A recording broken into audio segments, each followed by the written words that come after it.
I need a job with a steady paycheck. I need a job that offers health care on day one for me and my kids. I want a job where I can get certified in technical roles, like robotics or software engineering. In communities across the country, hourly Amazon employees earn an average of over $23 an hour, with opportunities to grow their skills and their paycheck by enrolling in free skills training programs and apprenticeships. Learn more at aboutamazon.com. No matter why your clients give, their donations can do so much more with a donor-advised fund from DAF Giving 360. They can donate cash, publicly traded securities, or other non-cash items like real estate and even crypto, while recommending grants at any time. DAF Giving 360 can offer you over 25 years of expertise, bringing donors, financial advisors, and even charities together to make a greater impact. Learn more at dafgiving360.org/advisors. dafgiving360.org/advisors. This episode is brought to you by Progressive. Most of you aren't just listening right now. You're driving, cleaning, and even exercising. But what if you could be saving money by switching to Progressive? Drivers who save by switching save nearly $750 on average. And auto customers qualify for an average of 7 discounts. Multitask right now. Quote today at Progressive.com. Progressive Casualty Insurance Company and Affiliates. National average 12-month savings of $744 by new customers surveyed who saved with Progressive between June 2022 and May 2023. Potential savings will vary. Discounts not available in all states and situations. And now, here's the question. Hola, bitches. Good day to you and yours. All right, in a recent survey, researchers found that about 78% of people who have children admit that they realize that they themselves have pretty much become their own parents. Now, nobody wants to hear that, but it is one of those unavoidable facts of life. Hell, 61% of non-parents admit that the apple has not fallen far from the tree, so to speak. Now, look, genetically speaking, there's no escape, right? Which is why I remind my son, keep laughing at me about my bald head. Enjoy your hair while it lasts, young man. Now, the genetics, they're inescapable. So you can look at your parents or their health history and either say good for me or uh-oh. But it's those other traits that we may share with them that seem to bug people the most.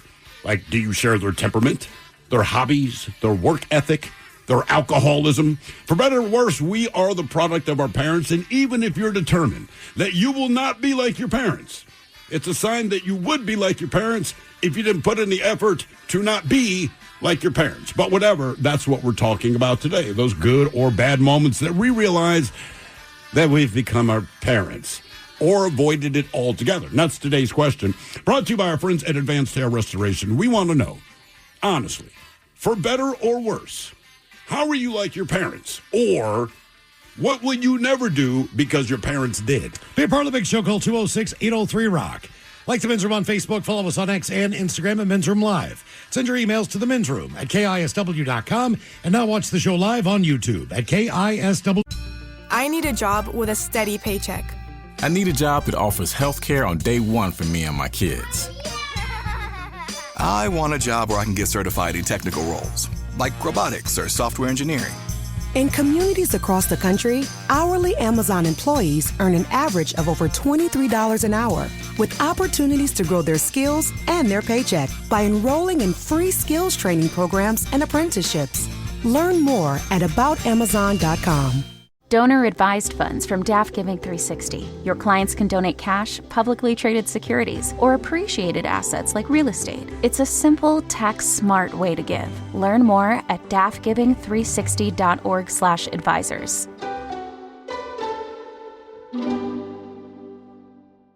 This episode is brought to you by Progressive Insurance. What if comparing car insurance rates was as easy as putting on your favorite podcast? With Progressive, it is. Just visit the Progressive website to quote with all the coverages you want. You'll see Progressive's direct rate, then their tool will provide options from other companies so you can compare. All you need to do is choose the rate and coverage you like. Quote today at Progressive.com to join the over 28 million drivers who trust Progressive. Progressive Casualty Insurance Company and Affiliates. Comparison rates not available in all states or situations. Prices vary based on how you buy. You're jamming your favorite song, and while you aren't missing a beat, you could be missing a signal from your body. It's an SOS from your kidneys, and it doesn't sound like music at all. It's silent. High blood pressure, type 2 diabetes, and other risk factors can quietly stress the kidneys, leading to negative impacts on the heart. That's why you should ask your doctor about a simple urine test called UACR. Most miss the signal for hidden kidney disease and related heart risk. You shouldn't. Visit detectthesos.com today to learn more. So you want to start a business. You might think you need a team of people and fancy tech skills, but you don't. You just need GoDaddy Aero. I'm Walton Goggins, and as an actor, I'm an expert in looking like I know what I'm doing. GoDaddy Aero uses AI to create everything you need to grow a business. It'll make you a unique logo. It'll create a custom website. It'll write social posts for you and even set you up with a social media calendar. Get started at GoDaddy.com/Aero. That's GoDaddy.com/AIRO. You rock. Debauchery rolls on. You're listening to The Men's Room with Miles and Thrill. 99.9 KISW. Hello, Michelle. Away we go. Welcome to the 20th anniversary season, episode number 4,440. What a large and in charge program we have for you today. Guaranteed future repeat. Once again, we'll be joined by Taryn Daly, Steve Mix from the Daily Biggs Morning Show. We get into the holiday spirit today on Sit and Spin. Is that what's going to happen? The 10 best Christmas songs of all time. Based on, what's the criteria, Mike? Do we know who? Is this Rolling Stone? Is it some random whoever? I don't know who rates Christmas songs, you know? I don't have the list right next to me. I forgot what the criteria was. I think, honestly, it's streams, it's ratings on, like, Spotify and whatnot like that. Right. So they're popular. All right. I mean, there's a handful of them I like, and there's a lot of them that I don't. I was, last weekend, I was in a place that had Christmas music on, and I tried to get out of there as fast as I possibly could. Oh, yeah, absolutely. I was just like, and it was really old school stuff. And that's like all the crooners and... Yeah. And, typically, like, crooners, I don't mind them. I don't mind the music. But Christmas music is different. It also, it should be, in the right environment. And it is the holiday season. I get it. If you get out of Palm Springs and you go into a bar or steakhouse and they got a crooner on, you're like, yeah. Oh, of course. I mean, Palm Springs. It fits. You know what I mean? Yeah. Christmas music should fit. But for some reason, I'm like, this is absolutely horrible. This is terrible. I would never voluntarily put this on. Yeah, like I'm just here to buy cigarettes, and I'm listening to this. Like this, come on, man. I mean, but it's everywhere. There's a couple good ones that I like, but other than that, I mean, at least 70% of the Christmas music out there, it's just not for me. It isn't. I mean, I think it's very subjective. It is, absolutely. Because I read a list today that the 10 worst. And we're going to do those next week. And there's crossover. Yes, we are. Oh, really? Yeah. Right. Okay. So that's what I'm saying. It just really depends on what you like. And I think it depends on where you're at, right?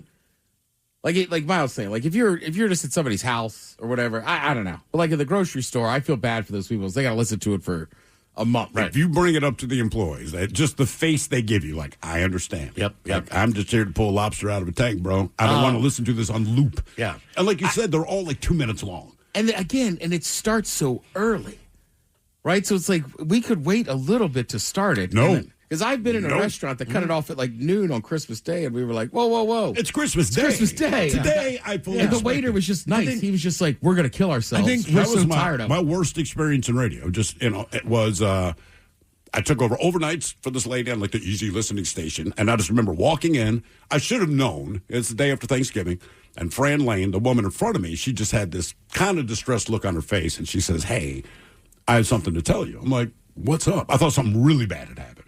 She said, "You are beginning the Christmas music," and I'm just like, "No." She's like, "Yeah, the overnight's 6 hours of it. Everyone else has had to do 4. Plus, those songs are short. So you're probably getting 15 to 20 songs an hour. And over and over. And I started playing the Grinch song. And my boss would call me like 4 a.m.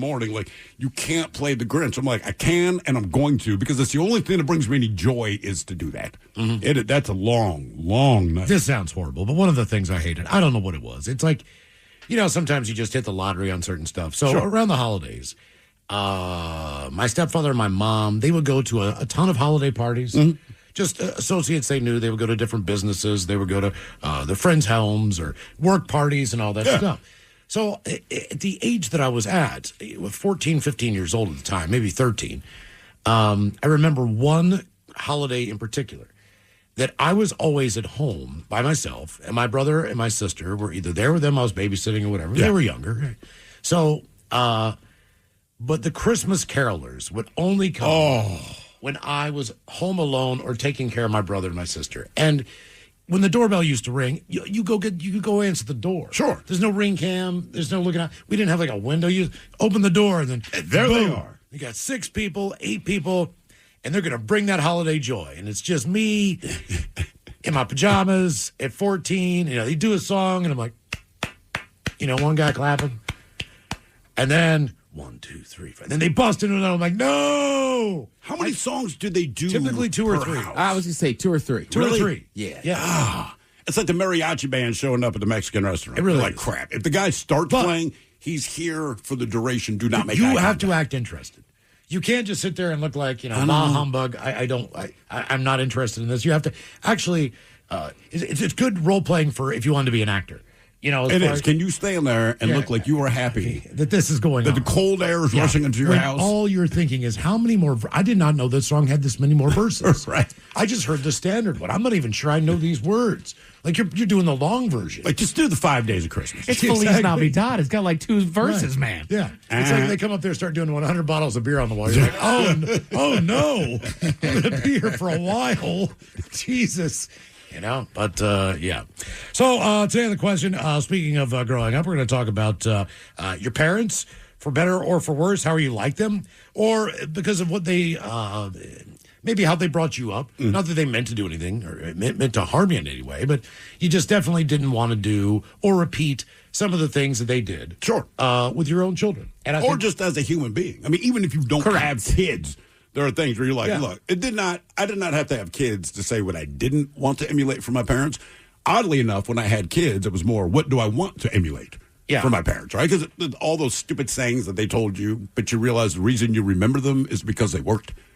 So now I realize the things coming out of my mouth came out of their grandfather's mouth, presumably came out of my grandfather's mouth, and presumably came out of my grandfather's. And you realize, like, some of the things you pass down that are probably going to last for 12 generations are some stupid saying that you say to your kids, either as a joke or to get them to do something. Yeah. Right? Oh, yeah. And you're really like, God damn it, I never wanted to say this to my kids, but now that I think back, there's no more effective way than how my dad, most of the time, said it. So I'm going to say exactly what he said. They say if you find yourself moaning about the weather more than you used to, or nodding off in front of the television, it could be a warning sign that you have turned into your parents. According to a third of people, these are the main indicators that you become your mother or your father. And it said the average age we start to act like our own parents is 43. Women start the behavior a little bit earlier, about 40, 42. Men, they say, don't turn into their parents until 45. Other key ways we become like them include dressing for comfort. According to 31% of respondents, you know what? You'd rather feel good than to look good, so to speak. Correct. They like to be in bed before 10. 30% say they want to be in bed before 10 o'clock. And feeling guilty about just lying around for the weekend, which I don't feel bad about at all. I tend to stay busy, but if I want to lay down, I'm going to lay down. They say listening habits also converge on our parents with not recognizing new music that's being played in the charts. 21%. I heard Daily Mix Morning Show. They're playing some of the biggest hits this past year. Do you know these songs? Nope. There was one song I knew, and that was Lady Gaga. Other than that, which was the number one song, so it was the most popular song of the year. But I knew that one, and I did not know any of the other songs. Well, it's funny, because when I was growing up, I could not believe how little my parents knew about what popular music was, right? Because you would spout off these artists. They had no idea. And then you realize I'm in that boat, because my kids will tell me, 15 artists they like. And I'm like, man, it's not... Like, I have heard of Taylor Swift. I couldn't tell you a name of her song, and I do not care. But other times you bring up an artist, and I'm like, I've never heard of this person. Here's the thing. I've never even heard of them. Well, here's the thing I do. I've got about 3 or 4 stations I listen to on the regular, depending on what's on. Seahawks are on, I'm listening to that on the radio. When, you just switch around based on what's going on.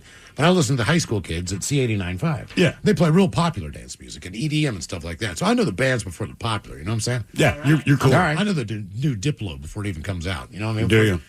Well, yeah, I do. Actually. Ted just gave you a look like, Yeah, it's okay. Well, some people call her Stephanie. Yeah. Tiesto is not bad either, but whatever. He is. Yeah. I'm impressed you actually knew about his new album. Well, it's different. It is. It's a different sound for him. I listen to popular hits on a streaming service. Sometimes. Just so you keep up. Literally, just so I know. What % of the popular hits do you hear that you like? Because sometimes I will hear. It's not like I hate new music. Look, I'll be hear honest with you, stuff, and I'm like, this is not a bad song. I didn't get Chaperone for a while, but Pink Pony Club's kind of a bop. I don't like that. Who's our girl? Who's Sabrina? Yeah. Hell yeah. I couldn't tell you Like songs she does. Man-Child's good song. I don't know if I've ever heard it. Like she's 2 for 2 on me right now. I may have heard it. I feel like country music, the newer stuff is more popular now than top 40 is, as far as people knowing it. It can be, yeah. And familiarity. Yeah. It's all Morgan Wallen, but yeah. Well, I mean, Yeah, I'm gonna say every that. single song people know. I know. He shows up on that popular channel. I'm like, I'm not on the country channel. Well, speaking of music, people say they don't know the new stuff and they switch radio stations to something more calming. Wow. Also, 61% admit they found themselves buying the same things as their parents, from furniture to fashion accessories. Yeah. I've gotten to I that would say point that, where... yeah. The other hard thing with music is listening to new music and not being like, back in my So take, day. let's say I buy that shirt, right? And I think it's really comfortable, the one you got on. And you got it in kind of a burnt red or whatever the color is. If I I like call it it, terracotta. if it fits me right, then I'll go online and buy 4 more of the same shirt. I do that. In a different color. This is a great shirt. If I find a pair of jeans that fit, for God's sake, I mean, that's like hitting the lottery. If I find a pair of jeans that actually fit me the way they should, guaranteed I'm buying at least 2 more pairs of those jeans because I don't want to look for them anymore. My mission is complete. You see this shirt I'm wearing right now? Yes. It is in 4 different colors. Honest to God, because I tried it on. I said I like it. So every color they had available, I grabbed, and I'm sure plenty of people do that. Maybe they don't, but my father's notorious for that, and he always does it with shoes. So if he finds a pair of shoes he likes, he will buy 2 pair because he goes, look, these are the shoes I'm going to wear until they run out, and then what I'm going to do is get the new version of the exact same ones and put them on. Now, I will say this, and this kind of blows my mind. I know I must be doing okay on the clothes because my son asks me a lot where I got wherever it is I'm wearing, and then he'll want the smaller version of that. All right. So I'm That's always cool. like, That's cool. well, I maybe. would never want to dress like my dad. Because the flip side is like, dude, Ever. either you were very uncool at 13 or your dad's doing okay. Now, that said, I'm very basic and utilitarian, right? It's the hoodies that he likes or a shirt like this. Yeah. Or a Ravens jersey. I mean, he's not so much asking me about my shoes, but certainly my tops. Well, I try to wear the same black shirts, right? I just bought a bunch of them. This is the same shirt, just different colors. Right, exactly. Yeah. So here are How some many of the... shirts do you have of that shirt, different colors? 5. 5? Yeah. Okay. All right, you're ready to rock for a week. You don't have to do laundry. All right. You I'm wearing a different color today as I got to wash my black ones. You got the week covered. That's right. Then I'll be back in business. Telltale signs that you're turning into your parents. Say if you're guilty or not. You complain about the weather. Well, I think it depends where you live. Well, I do all the time. Yeah. It's nonstop. You do? Yes, all the time. Nonstop. I know. It's never light enough. I know. That it's too light. It's wet, too bright. it's cold, it's rainy. I don't know what temperature you actually want. What temperature Do do I you? want? 70 would be great. Anything above that. Oh, come on. it's If it's 75 70, to you're 80. bitching it's too cold. Well, it's because it's July 5th, you know. This is also the time of year that you guys come up from every break, say the same thing. God, it is disgusting out Well, there. because as a smoker, you're just out there more. 2:30. Like, God, I mean, this damn, man. sucks. Like this is really expensive to pay for this crap. Yeah. You fall asleep on the sofa in the evenings. I did that at 7 years old, man. Yeah, I do it every once in a while. but I don't said need it to. earlier. My big issue is, I don't know, like, and I'm getting a sleep machine. I don't know if it's sleep apnea or just getting old. I just can't lay horizontal. I will fall asleep. Okay. I could sit in my change lounge and watch TV.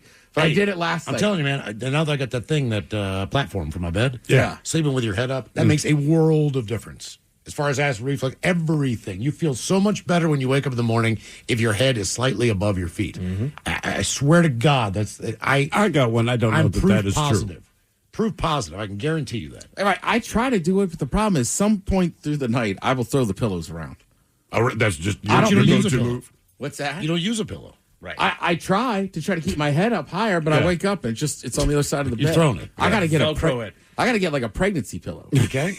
You like to be in bed before 10? No. I typically go a little bit later than that. I like to. I know you Sunday do, but nights. you're a sleep apologist. I am. But you're kind of an old man. I am. You were born an old soul. I mean, I there's like just- to be, but I never am because there's always the wind down that we got to do. So. People say you look just like your mom or your dad. I get that a lot, especially if I grow a mustache. People say I look like my dad. Well, thank God your dad but and also, not your mom. But also the 22-year-old version of that. So I feel Sure. pretty good about that because that was the only time that he had a mustache. I look like my when mom. he was younger. I know. Like, so I was in Houston over the weekend for a funeral, right? And there were about 70 relatives there. My brother and I were kind of the last two to show up at the staging house, so to speak. And it is so effing weird when you open the door and every person there looks like you or your brother. But your brother weird. Looks more like your father. Absolutely. And- Same and- mannerisms, everything. Well, but the Houston family is your dad's That's family. my dad's So side. are there more people that look like your brother than you down there? No, and that's what's weird, man. So even though where I was is my father's side of the family, my dad or my brother definitely looks like my dad. They act the same, the whole thing. When I open the door, you would think it's my mother's side of the family. That's weird. It's really weird. Well, maybe that's man. why he was attracted to your mom. I get Because yeah. Well, I mean, You because look like a family member. well, you know what I'm saying. I kind of still makes me uncomfortable. Right. I don't need to know. I don't need to know the history. It's all good. I mean, look, but yeah. my stepfather was Italian. There was Italians everywhere. I think Italians are hot as hell. I mean, now granted, they were, Sure, but you looking at your own cousin, or you just like go to? Yes, I am. Wow. Okay. Well, I'm just saying. Look, West Virginia You can look at. You can look. Look. You know, I have some you know very you're a good-looking good-looking cousins. family member. Yes, like sure. it's okay to say. You know the ugly ones. You would have no problem saying that either. Depends on if they're listening. But the good-looking ones, like, hey, he's a good-looking guy. my cousin Brittany, right? Complete smoke show. She's the actress. Gorgeous girl, but Right. still, all I see is my family. Well, yeah, You know? you're not. Yeah. I mean, you recognize that they're attractive. Yeah. My daughters, I think, are beautiful. They're my daughters. I think they're very attractive. But that obviously doesn't. It has nothing to do with. Does anything more than a anyone compliment. think their kids are ugly? Because look, I've met some people's kids, and I got news for you. Your kids are ugly, but I've never met a parent who has said, I honestly think, look, I look at my children, I think they're beautiful. And obviously, there's a lot of bias on that. But Well, I me too. do think objectively, I would still think they're good looking kids. But then I realize every parent thinks that. And look, man, my kids got friends. They go to school, and it's like, some of these kids are not good looking. Yes. Yeah. Really. I have family that knew that there was an ugly kid, but they later blossomed into a very good-looking All right. Well, that's fair. But adult. Did they say it at the time, or did they? I think they said it at the time. Because I some think parents parents are will more say, apt to talk about a kid's actions. Sure. It'd be like, my kid could be annoying or this or that. Sure. But you're right. It's very rare to hear somebody be like, man, I got an ugly kid. My kid is ugly I saw as the Big Boss last week. My daughter came down. The one was in Africa for a while. I haven't really seen much of her. I'm going to see her tonight, actually, though. But we were out, so we just took a picture. I wrote date night and put it up on my Instagram page. And I saw the Big Boss, and he said, "Who's I date with?" And I was like, "Ew, man, that was my daughter." Come on, man. He's like, "Oh, okay, because I look way too young." And I was like, Yeah. "Jesus Christ, what do you think I am, Ricker?" Because it's my kid. Oh, wow. Well, you know he goes, well, I'm sorry. I mean, he would say the same thing. Oh, for sure. If Ricker dated a woman 10 years older, he'd be like, Ricker, what are you doing? What happened to you? Who are you? I don't even know you anymore. That just seems like a weird time for him to get straight. And I admire him for it, man. There's all the new music. Isn't that wrong? For better or for worse, how are you like your parents? Or what will you never do because your parents did? 206-803-ROCK. To remind you that 60% of sales on Amazon come from independent sellers, here's John from Devil Dog Pet Company. We run our family business from Sterling Heights, Michigan, but we can reach customers all over the country thanks to Amazon. Good boy. Shop small business on Amazon. No matter why your clients give, a donor-advised fund from DAF Giving 360 makes charitable giving simple and efficient. They can get a tax deduction upon funding an account, and their assets can potentially grow tax-free as they recommend when and where to give. DAF Giving 360 has over 25 years of experience bringing donors, financial advisors, and charities together to make a greater impact. Learn more at dafgiving360.org/advisors.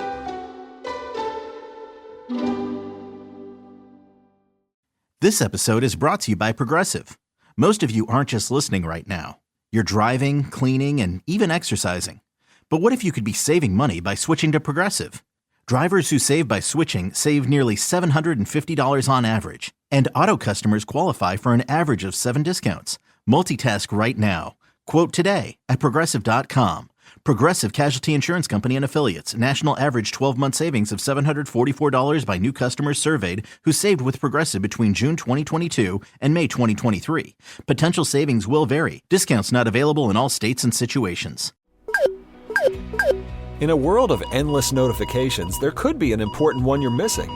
Your kidneys may be signaling an SOS. With high blood pressure or type 2 diabetes, your kidneys could be warning you of early signs of damage, which may put you at higher risk for events like heart attack or stroke. But there's a simple test that can help spot a hidden signal. Ask your doctor about a urine test called UACR to help detect kidney disease and heart risk early. To learn more, visit detectthesos.com today. So you want to start a business. You might think you need a team of people and fancy tech skills, but you don't. You just need GoDaddy Aero. I'm Walton Goggins, and as an actor, I'm an expert in looking like I know what I'm doing, even when I don't. And I like the sound of starting my own business, Walton Goggins Goggle Glasses. But I'm an actor. I don't know what I'm doing. I needed help. GoDaddy Aero uses AI to create everything you need to grow a business. It'll make you a unique logo. It'll create a custom website. It'll write social posts for you and even set you up with a social media calendar. I didn't even realize I needed a social media calendar. GoDaddy Aero will take your idea that sounds good and make a business that looks like you know what you're doing. GoDaddy Aero can get your business up and running in minutes. You know what that sounds like? It sounds like a plan. Get started at GoDaddy.com/Aero. That's GoDaddy.com/AIRO. In the men's room, text the guys at 206-803-ROCK. If you're up to Unwrap, join us at Tony V's on Friday. The show is live from 2 until 6 before the pre-funk, they call it. Yes. We call it doing our show from Tony V's. Because we're doing it. Yeah, we're doing the show. Everyone else is going down. We're also going to have a couple of the artists from Unwrap coming down to join us. Correct. For as long as they can before they need to get back to the arena. It's only a couple blocks away. They'll have the men's room IPA and a bright yellow can available for you as well. Absolutely free as long as you're 21 age or older. That's it. And then we're going to hustle it over to the arena and get ready for a great night. Unwrap tickets, by the way, still as low as $55 if you want to pick those up and join us for Friday night. Those tickets on sale now, KISW.com. All right, for better or for worse, how are you like your parents, or what will you never do because your parents did it? 206-803-ROCK. Hello, Justin. Welcome to the men's room. Hola, Pechola. Hola. How's it going, guys? Doing well. Man. Good. So I have the same personality as my father. We like to shoot guns. We like to watch very old movies that will be canceled in today's generation. Same music. He got me into rock music at a young age. Took me to my first two shows when I was in high school. What were your first two shows? My first two shows was Slash, Mouse Kennedy, and the Conspirators during the World on Fire tour at the Moore in Seattle.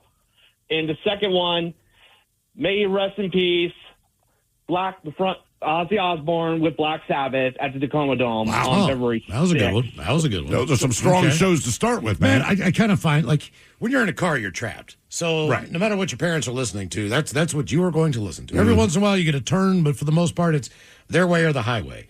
And a lot of those bands, not necessarily do I listen to them, but I know every single lyric to all the songs. Yes. I mean, Jesus. If you play Anita Baker, I hate to say this, I can sing every lyric of every song. And I had no choice. Right. My mother would listen to that thing on repeat. But now... When I listen to those songs again, I'm like, you know what? Three Dog Night didn't suck that bad. Well, I now own the Anita Baker record because I realized now that I don't have to hear it, I actually like what the hell she was doing. Or the Guess Who or whoever the hell they were listening to. Right, to me, it was Motown. Right, same thing. My dad just played it all the time, but I love it now. We're just talking about George Benson outside. Miles was like, man, I picked up some George Benson albums. And I'm like, my dad gave me his vinyl collection. I grew up listening to that stuff every single day. She kind of blew it off.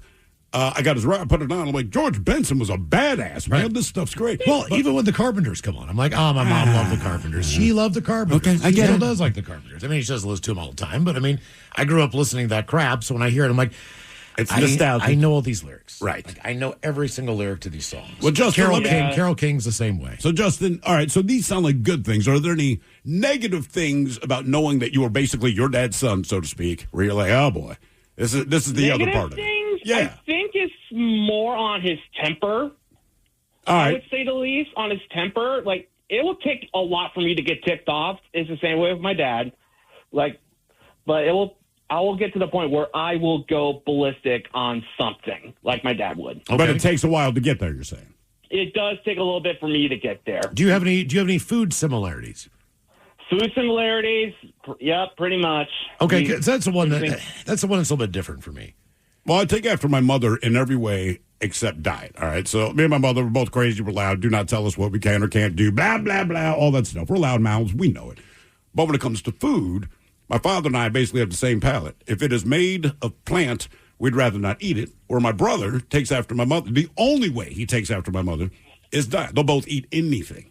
Well, I'll try anything. Doesn't mean I like everything. Right. But I know for a fact, as far as like what my mom enjoys, is not necessarily what I'm wanting to eat. Sure. You know, I'll see my dad sit down and order something. I'm like, yeah, you can have anything. Like, why did you pick this? Yeah. You know, like we're at a restaurant, man. Like you can order something. You know, that's. I mean, I definitely have some of them. Like I find myself now, like when my dad did it, I don't know why as a kid it would annoy me, but now I do it. I'll just get a paper bag and then crack peanuts sitting in my living room watching But it sports. bugged you as a kid? But you get the paper bag out.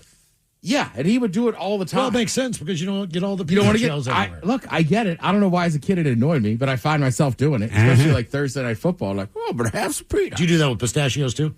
Yep. Okay, all right. But I should try that because it makes a mess. There's certain things like you'd be hard pressed to ever see me order country fried steak. But it's delicious. I know, but he would just go on and had to order it every time and stuff. So do you not like it, or you just cut it out because you're tired of hearing about it?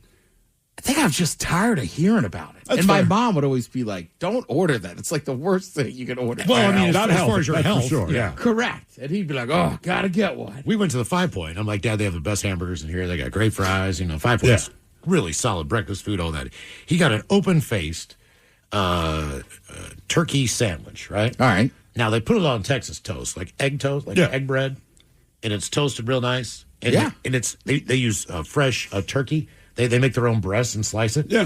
And then mashed potatoes. And when he ordered it, I was just like, what the hell are you doing? And then I look over and I'm like, oh, my God, that looks great. That's what it sounds great, man. Yeah, but I would never order that. You know what I mean? But Sure. He's got this big plate of food. It looks like Thanksgiving dinner. I'm like, damn, man. All right, okay. But what about your kids as far as, like, there's certain things you can definitely see with their kids. You got this from your mom, you got this from me, whatever. But when it comes to their food choices, my daughter could drive you absolutely crazy. I'm like, I don't give her too much grief because that was me, right? She knows what she likes, and at her age, does not want to try new things. And sooner or later, she'll get through it, but it'll drive my wife bonkers. Now, how long did it take you to try new things? When I started working in restaurants, so like 18 years old. Honestly, it's just, I knew what I liked, and for me, it's peanut butter jelly or bowl of cereal. That's it. That's all I need.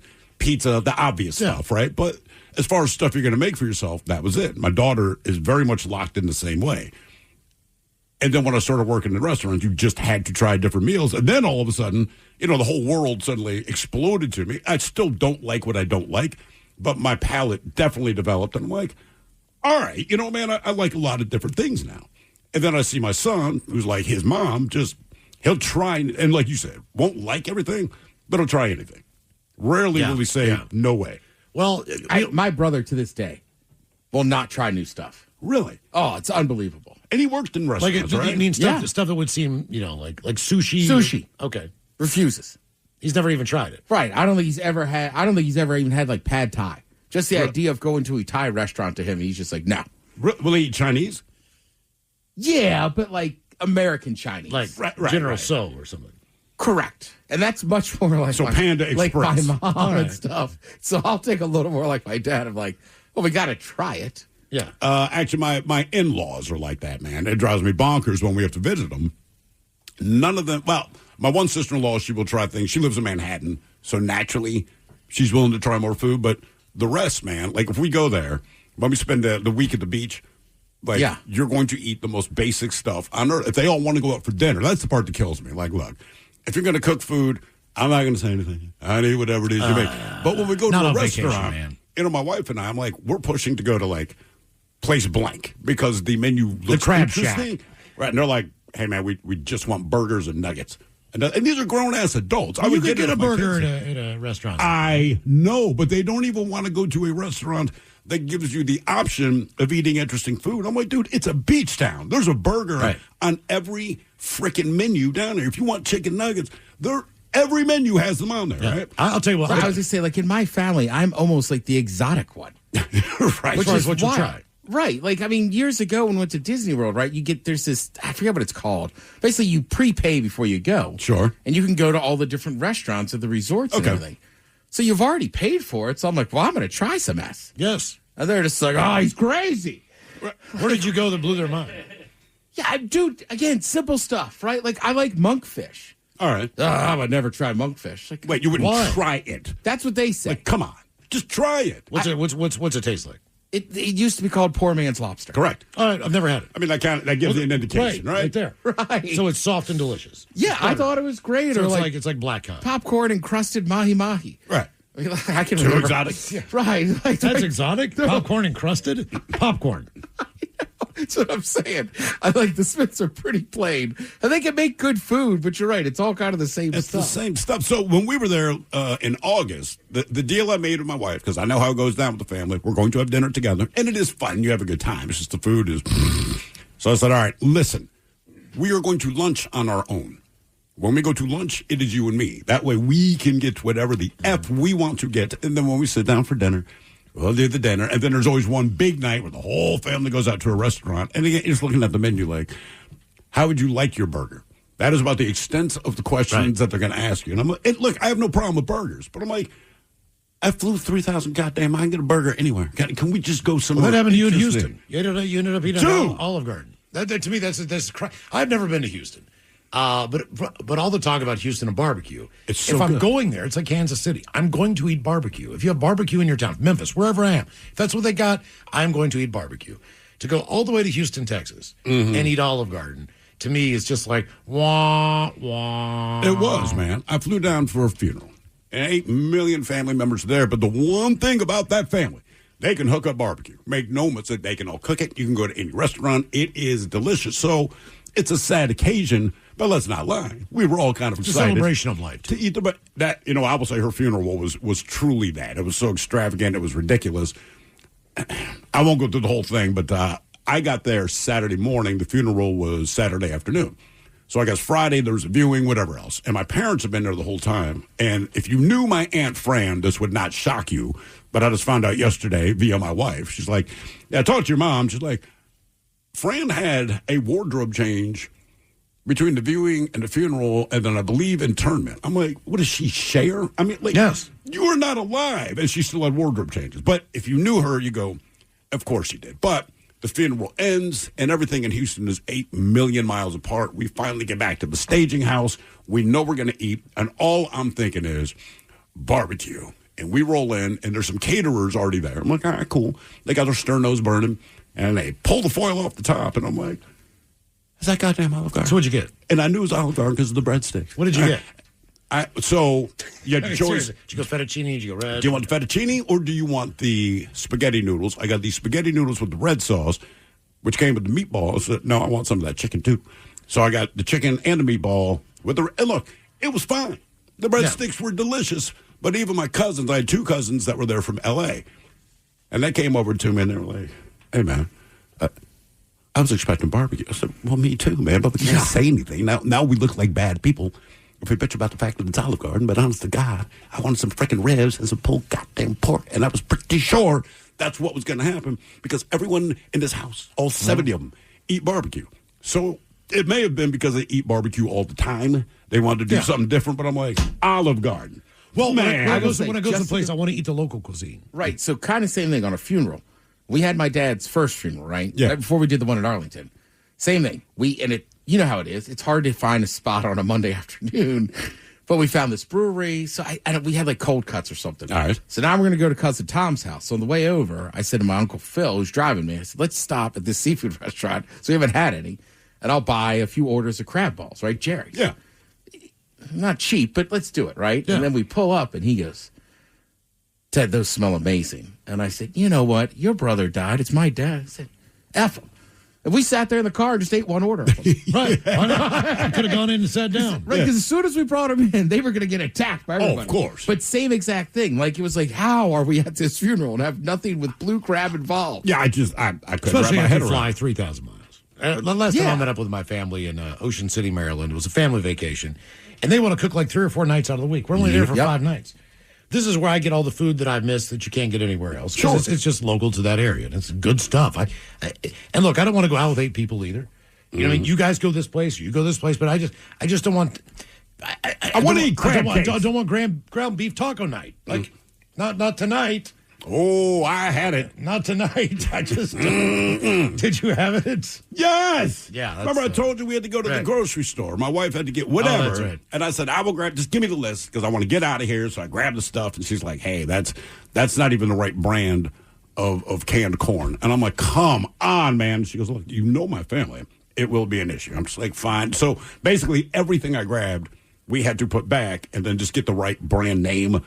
I'm like, what is corn in a can, man? Well, they know. She's like, they will know. So there was a fight in my family. And granted, I wasn't part of this, right? I was already living out here, but they're all at the beach. Same thing. Everybody takes a turn making food. Yeah. So one guy it's fine, but he just put frozen meatballs in a crock pot with marinara sauce. So a couple people said, hey, we're going to go out for dinner. Oh, hell. That's a big issue. I had to have a family meeting the next day. Are you serious? Because they skipped meatball sub night. Oh, well, it made meatball sub. That actually sounds pretty good. It does, but that's not what they want. I know, but that's better than ground beef taco day. Yes. That's all I'm saying. Look, you get They're no very argument. close. Okay. Like, right, if you said... So hey, he was insulted. He was insulted that no one ate He his was balls. insulted that a few people skipped frozen meatball night. Yeah, no, I get it, man. And I just keep my mouth shut. I know what the deal is. I said, hey, look, they're fine. But again, just where we stayed, again, I'm looking at my wife like literally a block and a half away is a bar that has very good crab cakes. I would rather go there. We can walk. Yeah, that's all. But so, like I said, that became lunch. And even then, I'd have to quietly sneak out. You want to go check on the kids at the beach? I did not. I went around the corner, I got a beer, and I would get a crab cake. Then my wife got hip to it, like, I'm going to go with you. We will sit down, eat crab cake, crab pretzels. Yeah. It's just like, look, man, it's fine, but I'm just saying, if I'm going to be in this particular location, that is very much what I want to eat, because, like you said, it's just not available anywhere else. This is the one time I'm here. So when I was in Houston this weekend, right, it was a turn and burn flight, very tired, whatever. But, man, that barbecue is going to be so good. And even when I took off Friday night, my mouth was watering, so I'm thinking, man, I know my uncle's going to hook it up. He did not. Oh, yeah. Yeah. Whenever I'm someplace, I got to eat what I want to eat there. Except for when I was in Houston, the airport not too long ago, there was a Whataburger, but the Whataburger line was all the way around the corner. Oh, really? And I'm like, God damn it, I've got 15 minutes to get on this flight. I got one last time I was in Austin. They're building a new one in Houston. It was all the talk. Yeah. Not an airport. This was a standalone, and as we drove That's by what I'm saying. When you go certain places, you just want to eat the food that's there. One thing that makes me happy as far as my own kids go. It's the same thing in Massachusetts with goddamn Duncan. Oh, right. At Cape Cod. Hey, Ted, did you see they're building a new, used to be a bank. It's going to be the new Dunks. Yeah. Oh, really? Like, there's 5 Dunks in Hyannis already. Why is this a big exciting? deal? Who cares? It's like when they announce a new Chick-fil-A here. I'm like, yeah, whatever. Yeah. But now that it's here, now that it it's here, doesn't it's just matter. like, okay, well, it's closer to you now. Good. Yeah. Like when they open up a new Dick's, I'm like, Yeah, doesn't matter. exactly. I got mine on 45th. I'm good, yeah. Well, no, I just don't care. No, you're right, but trust me, he's right. Well, people in Texas with Whataburger and people in Massachusetts with Dunks, it is a religion. Yep. Yeah, it's weird, man. So when I was growing up, my parents had a rule. Basically, if they went on vacation, they flew places. They went to see stuff. If the family was going, it was always by car. Yep. All right. So, and back in those days, they would come back and my stepfather would take a lot of pictures. So you have all these exotic locations. They would go to the equivalent of like the grocery store, the Rite Aid, whatever, get their film developed as soon as they get home. Like, look at our vacation. First of all, they never took pictures when we were on vacation. Did you? I never went on vacation. We went to visit family. Yeah. We never. It's never like we we didn't go got. on vacation. We went to Ocean City and places like that. Yeah, we did. But we were always in the car. So I just remember at one point in time, they were flying someplace to like the Orlando or something, like Disney World's there. Like, can I go? You're not going. Yeah, right. But you're in Orlando. Exactly. I'm not going. They're going to fly down there. So I made it a point to say, like, I want my kids to be a little bit more well-traveled if I can. Yep. And instead of just dragging them for hours in a car, probably the longest car trip we've ever taken is 10 hours to go someplace. But other than that, I just wanted them to be able to go and see different things. So they're probably like 9 or 10. And it's just us 3. And I look over at these 2 kids, and they have their headphones. Oh, yeah. They have their gaming stuff. They have their neck pillows. They have packed a small suitcase. It's the right size. They've got all their stuff in there. Bless you. Whatever to occupy their time. They've got books. They've got this. They've got that. And I'm like, you know what? Freaking win. Yeah. You know what I mean? Absolutely, That's man. kinda how I felt. Absolutely. Like, yeah. They travel better than I do. Like, I think I forgot underwear. I just told my wife, I'm like, look, man, and who knows what the future holds, but to your point, I want to actually take vacations with the kids, not just see. There's nothing wrong with seeing relatives. But like I say, we're stuck in the car for 3 days, 16 hours a day. And in the end, you're seeing your cousin, but you're just at their house. There's nothing exotic. It's not like there's a pool. It's not like you were there. And even then, you weren't going to restaurants. It's like, you were going to eat there. And I love seeing my family. But I'm like, again, like you said, I'm in L.A. I know good damn well Disneyland. I'm 8 years old. Yeah. Disneyland's up the road. And they're like, yeah, man, we're not feeling that. Like, I sat in the car for 3 days to go across the country and see my cousins who I see all the time. Can we go to Disneyland? No. So I do try to make it a point. Like, guys, we're not seeing anybody. We're going to a place. Mm-hmm. Let's just see what it's about. And we're not driving. For better or for worse, how are you like your parents, or what will you never do because your parents did it? 206-803-ROCK. I need a job with a steady paycheck. I need a job that offers health care on day one for me and my kids. I want a job where I can get certified in technical roles, like robotics or software engineering. In communities across the country, hourly Amazon employees earn an average of over $23 an hour, with opportunities to grow their skills and their paycheck by enrolling in free skills training programs and apprenticeships. Learn more at aboutamazon.com. Donor-advised funds from DAF Giving 360. Your clients can donate cash, publicly traded securities, or appreciated assets like real estate. It's a simple, tax-smart way to give. Learn more at dafgiving360.org/advisors.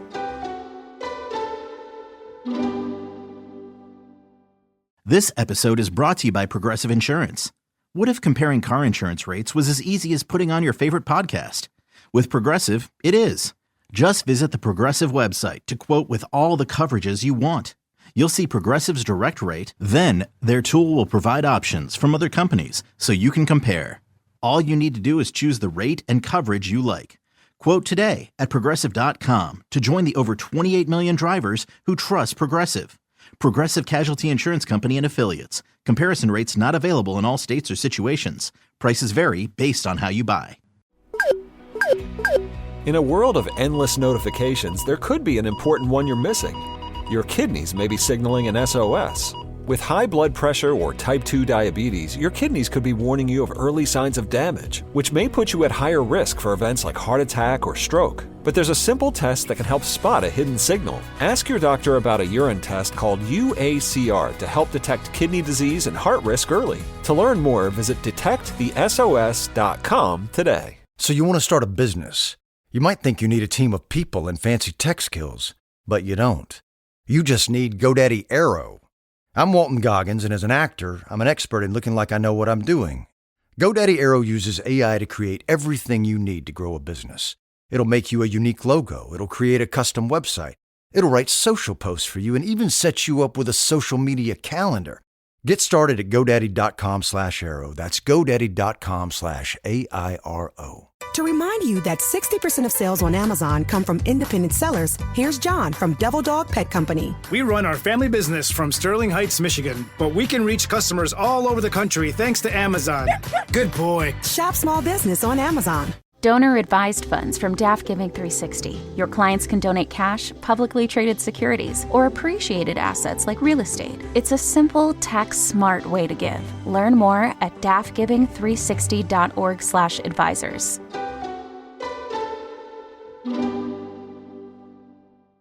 So you want to start a business. You might think you need a team of people and fancy tech skills, but you don't. You just need GoDaddy Aero. I'm Walton Goggins, and as an actor, I'm an expert in looking like I know what I'm doing, even when I don't. And I like the sound of starting my own business, Walton Goggins Goggle Glasses. But I'm an actor. I don't know what I'm doing. I needed help. GoDaddy Aero uses AI to create everything you need to grow a business. It'll make you a unique logo. It'll create a custom website.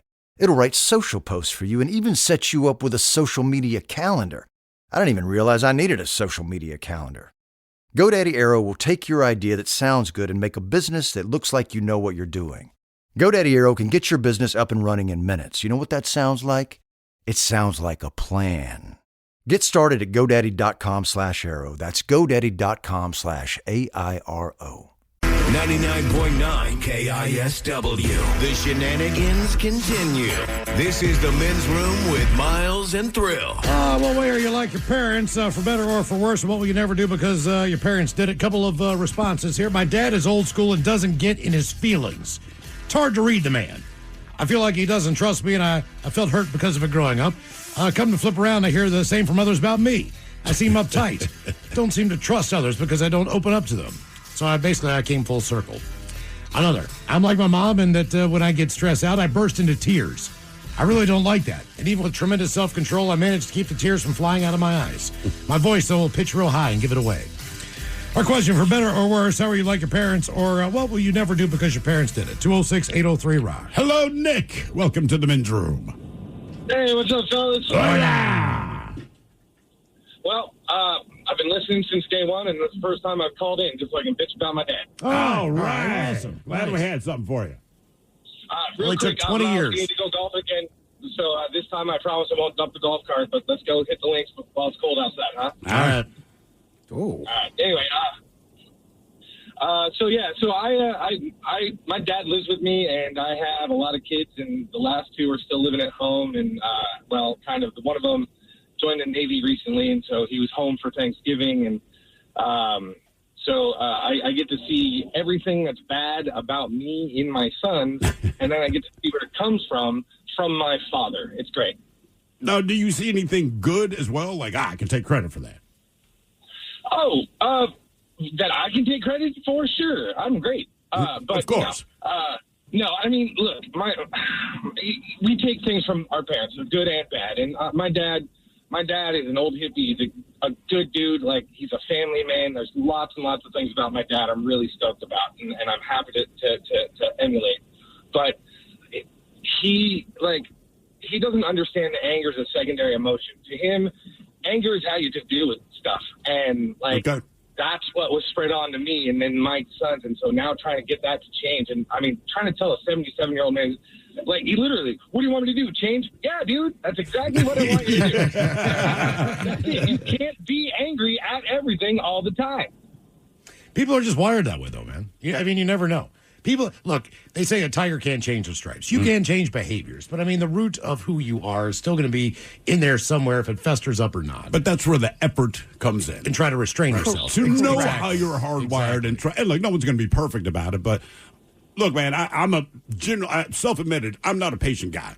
You know what I mean? I want to get things done. This is how I want to do it. I don't want to hear it. But I will say, honest to God, once I had kids, I put all that aside. They have no idea how impatient I am. Because I realized when I had my kids, they don't know anything until you fill in the blanks, right?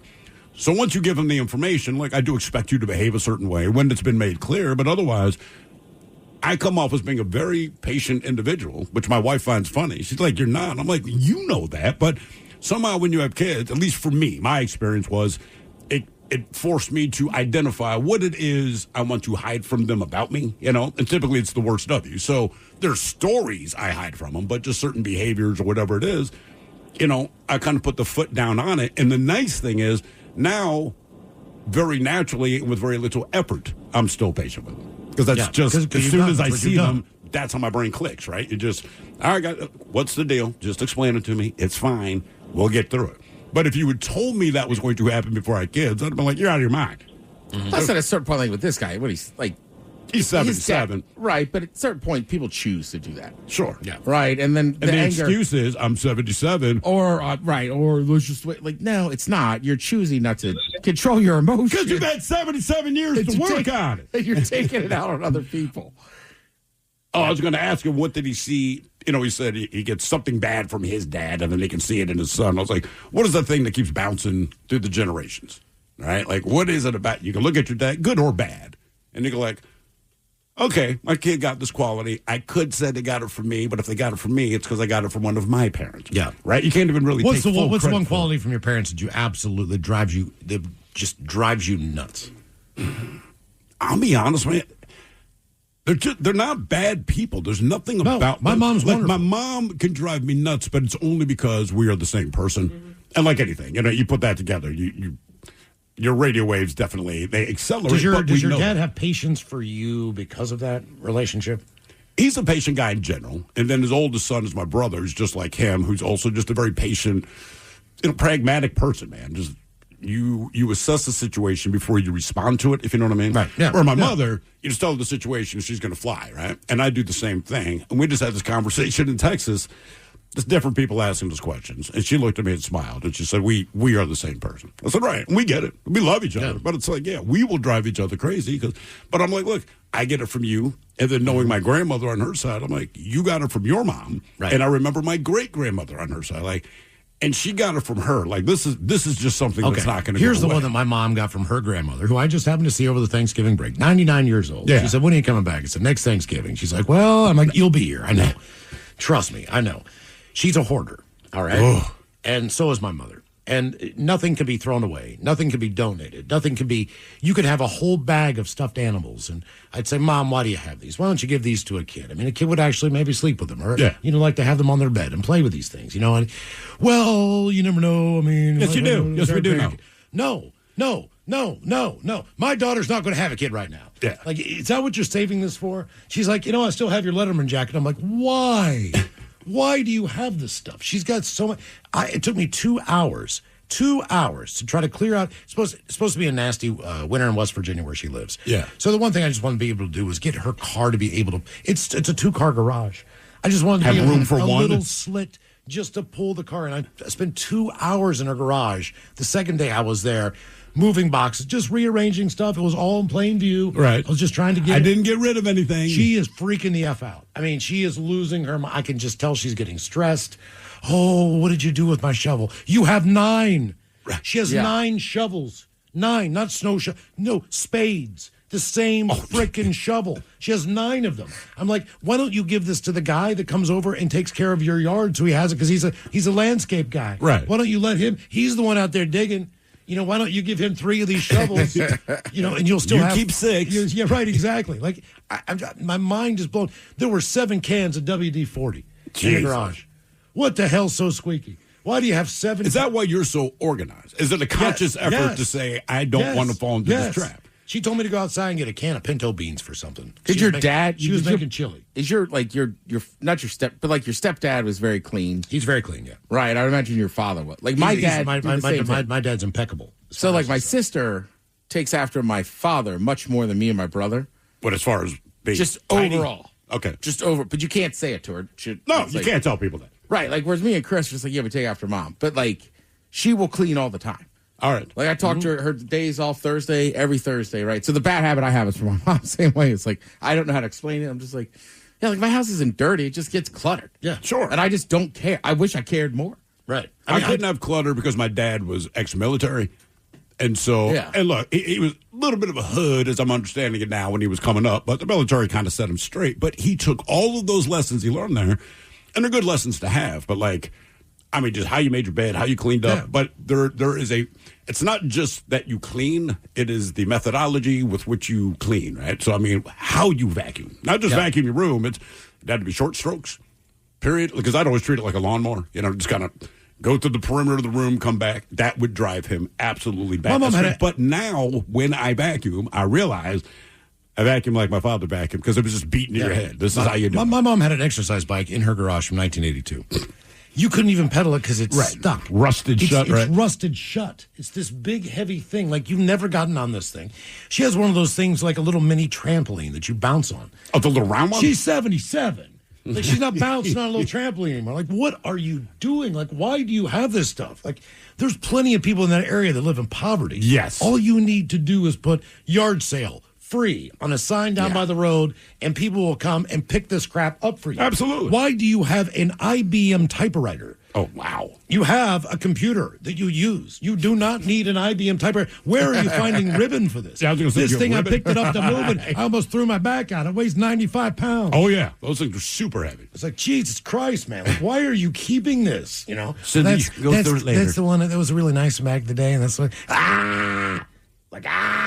what are you, Tom Hanks? Right. No kidding. I mean, we finally just we were putting my mom into like an older facility. Like we just didn't tell her. That's just the way to do stuff it. out. That is the way to do it. it. Oh yeah, the same thing. She will sit there with every little thing. And look, some of it is very some of it you do want, but like I trust my brother more for him to call me and go, "Do you want this?"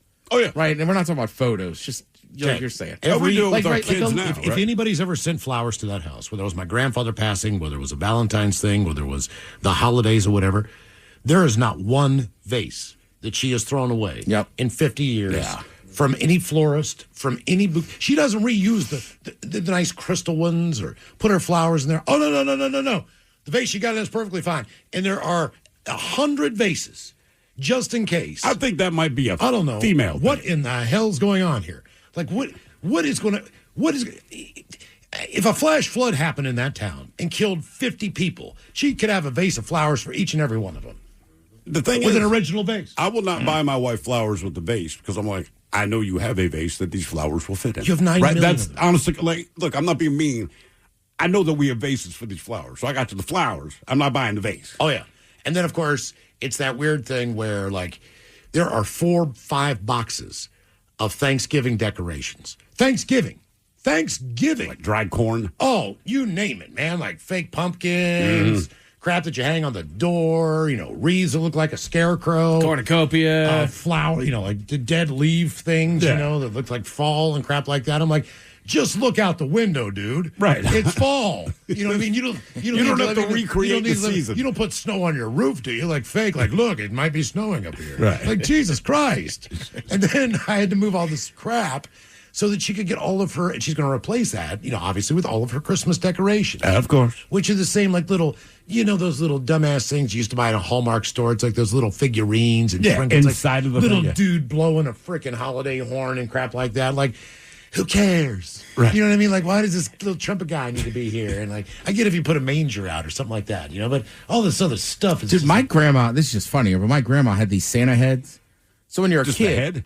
it was just like, right, it was like a jar, Okay, like plastic, all right, yeah. but it's his head. In the jar? But it was always filled with like brownies and one was filled with cookies. Okay. So when you're a kid and you go over there, like you love these Santa heads. Of right? course. So when grandma dies at Smith's side, my mom got one of them and her friend was like, oh, I'll touch up the paint a little bit. Oh, no. It is awful. Oh, no. Oh, his cheeks are like blush red. Like it looks. Oh, yeah. It looks like he's about to perform on Broadway. Hello. And it's just like, what happened to Santa? like He's ready for his I would have song. rather him just stay old, like he's from the 60s or 50s. It's okay to let it look like like that. to look that old. Now he looks ridiculous. Everybody in that town has the blow up stuff you get at Walmart. Yeah. They're like, I love those things. and you got a big snow globe like blowing cotton on the inside of it. And like Santa Claus is inflated. There's giant reindeer out there. Meantime, the wind's blowing like 40 miles an hour, and half this crap is like smashed up on people's fences and stuff. And it's like, what is happening, dude? I don't know. Is that the holidays? For better or for worse, how are you like your parents, or what will you never do because your parents did it? 206-803-ROCK. I mean, part of it is. I hate lawn art. Yeah, I'm not a I'm big just lawn going to art admit person. it. Just going to admit it. I hate lawn I'm not art. huge on it, but around the holidays, it's great. And again, part of that tradition goes back to it is the darkest time of the year. Yeah, that's a It's good the point. shortest day, so it's a way to kind of celebrate and stay in a better mood. You don't need plastic deer in your front yard if the deer just walk in your front yard anyway. That is a good point. I mean, You have deer. You have deer. They live in your backyard. Right. You don't need the plastic. I ones did out buy front. some light up plastic deer for our friend Dizzle when we visited her. I think she was still in Maryland. We didn't tell her we were going to do it. I just set them up, plugged them in, and then when she opened the door to greet us, she's like, "What in the F is that?" I said, "Hey, Merry Christmas. I bought these for you." I mean, my brother bought one of those snow globes that blows the fake snow and stuff in it. Yeah. And he would just send me pictures of when my niece and nephew were like 8 and 10. And they would just stare. Oh, yeah. They loved it. Yeah. Little kids love that and bubbles. They're currency. I'm telling you. They are. Hello, Lynn. Welcome to the men's room. Hola. Hola. So I've actually talked to you guys about my mom before. She's the one who was convinced she had a turkey stalker last Thanksgiving. Wait, she did what now? I talked to you guys last Thanksgiving. My mom was the one that was convinced she had a turkey stalker. A turkey stalker? As in she's being stalked by a turkey? No, she had somebody stalking her, stealing her turkeys. It was a Thanksgiving. Okay, all right. Okay. That makes me feel a little better. Well, so unfortunately, I take after my mom, and I don't want to admit it, but I inherited my self-defense mechanism from her, which means I bite people and make them bleed when I feel threatened. What? Wait, how often? As an adult? How often do you have to break out this defense? Well, it was more as a child. She did it as an adult. So she grew up in the Philippines, and like she got in, it was a little bit wild of a place. So she got in some tussles, and one time she nearly bit the nipple off of a guy that was assaulting her. Okay, well, that's fair. fair. All right, Well, look, yeah. All right. No one's going to fault her on that one. Well, so the event that, hopefully you're not being assaulted, but you will bite their nipple off. Yes. Yeah, well, so All right. she brags about that. But as a child, so my dad's from the Midwest. It's awfully nipply in here. Yeah. So as a child, when I was around 5 or 6 years old, we did a road trip to visit some relatives in the Midwest. And at the time, my uncle was a member at a Mennonite church. Oh, wow. They're fun. That's what they're known for. Yeah, well, it was interesting. But as you're familiar, the Mennonites dress very conservatively. Even in the middle of the summer, they have like the long dresses, and it's usually dark colors. Well, we were on vacation, so we didn't have that attire. We were dressed in shorts, like bright pink hot pink shorts, or tank tops and stuff. And so we visited the church with my uncle, but we were definitely a spectacle. Oh, I'm sure. After the service was over, my parents went over with the adults chatting, and my sister and I got surrounded by some of the children. And one of the boys started poking at us, and he poked at my sister, and I blacked out. I was told this later by my sister and my dad, but I blacked out, bit down on his finger, and just latched on like a pit bull. And they had to run and get my dad to pry me off of him. You bit a Mennonite? Yes, a Mennonite boy. I mean, Yes, I you bet need it that was. on a coffee mug. I once bit a Mennonite. You're lucky. It could have been your nipple. Yeah. But yeah, so I guess I got that from my mom, but we tend to bite. But what about now? Hopefully, have you calmed down? There's something other than biting that maybe you say, you know what, that I'm doing what my mother would do, or I'm intentionally not doing something my mother would do. I kill slugs with barbecue skewers, and I don't actually mind doing that. And that's something she'll go out every morning before full daylight, and she'll take a barbecue skewer, and she'll scour her yard and skewer a whole stack of slugs and put them on her garden to warn the other ones. That's not a bad habit. That's actually pretty good. You said to warn the other ones? Yeah, she feels like it's a warning sign to other slugs that... The Vlad the Impaler theory. I mean, I get it. I'm just saying, your mom might be crazy, too. You really need to put a little beer out in a bowl. Yeah. Wow, It'll take man. care of more than one. So has she been doing that, like, since you were a kid? Yes, yeah. She would pay us, actually. So we would, actually, we didn't get allowance, but we did get paid per head of any insect that we killed and brought its dead body to her. What kind of money are we talking? Like, per slug? How much am I looking for? 5 cents. Nothing big. All right. Yeah. Oh, it's not like you got to chase them, really. As long as you don't have to bite anybody anymore. That's one of those things where... I mean, that makes sense when you were younger. I was thinking about being an adult in a bar and she just don't like the conversation and bit my arm. Yeah, I mean, like, I'm okay with the kid thing, but just like, wow, you bit a Mennonite. And at what point, I know they'll say, well, they dress conservatively. And you're like, I know people that dress conservatively. At what point are you wearing a costume? Mm-hmm. You know what I mean? And it's like, that's not out of disrespect. People that dress conservatively might have the turtleneck, or they button all the way up to, like, to me, that's dressing conservatively. When you're at that point, I'm like, I know it's not a costume to you, but for most normal people, we'd have to almost go to a costume store to buy the same thing. You know, like go to like Party City and buy like their Thanksgiving wear or something like that. They don't want to be normal. I mean, I guess it's normal to them. You know, it's kind of fine. where their head goes. It's like, yeah, that's normal for you heathens out So there. they're like Amish or Pennsylvania Dutch. Yeah, absolutely. All right. Okay. Yeah, I'm not sure the entire. I've heard the term before. I just didn't know what. You've seen them, and you probably thought they were Amish, but they're not Amish. Actually. I think a lot of it's just wearing things to cover everything, right? Correct, and it's just plain and like we don't need this or that. Right. Vanity. You're worshiping your Jesus, right? Not people or their clothes or. I still wouldn't bite one. Things, I guess. Yeah. I wouldn't bite a Mennonite. Just as a general rule, I'm comfortable saying that. I'm comfortable in my own skin to tell you, hey, if you're Mennonite listening to this, I will not bite you. It's a cool sounding title. What? The Mennonite biter? Mennonite. Bite the Mennonite? It does sound badass. Yeah. Should be a children's book. You bit a Mennonite? Bite the Mennonite. My God. For better, it happens at night. For better or for worse, how are you like your parents, or what will you never do because your parents did it? 206-803-ROCK. I need a job with a steady paycheck.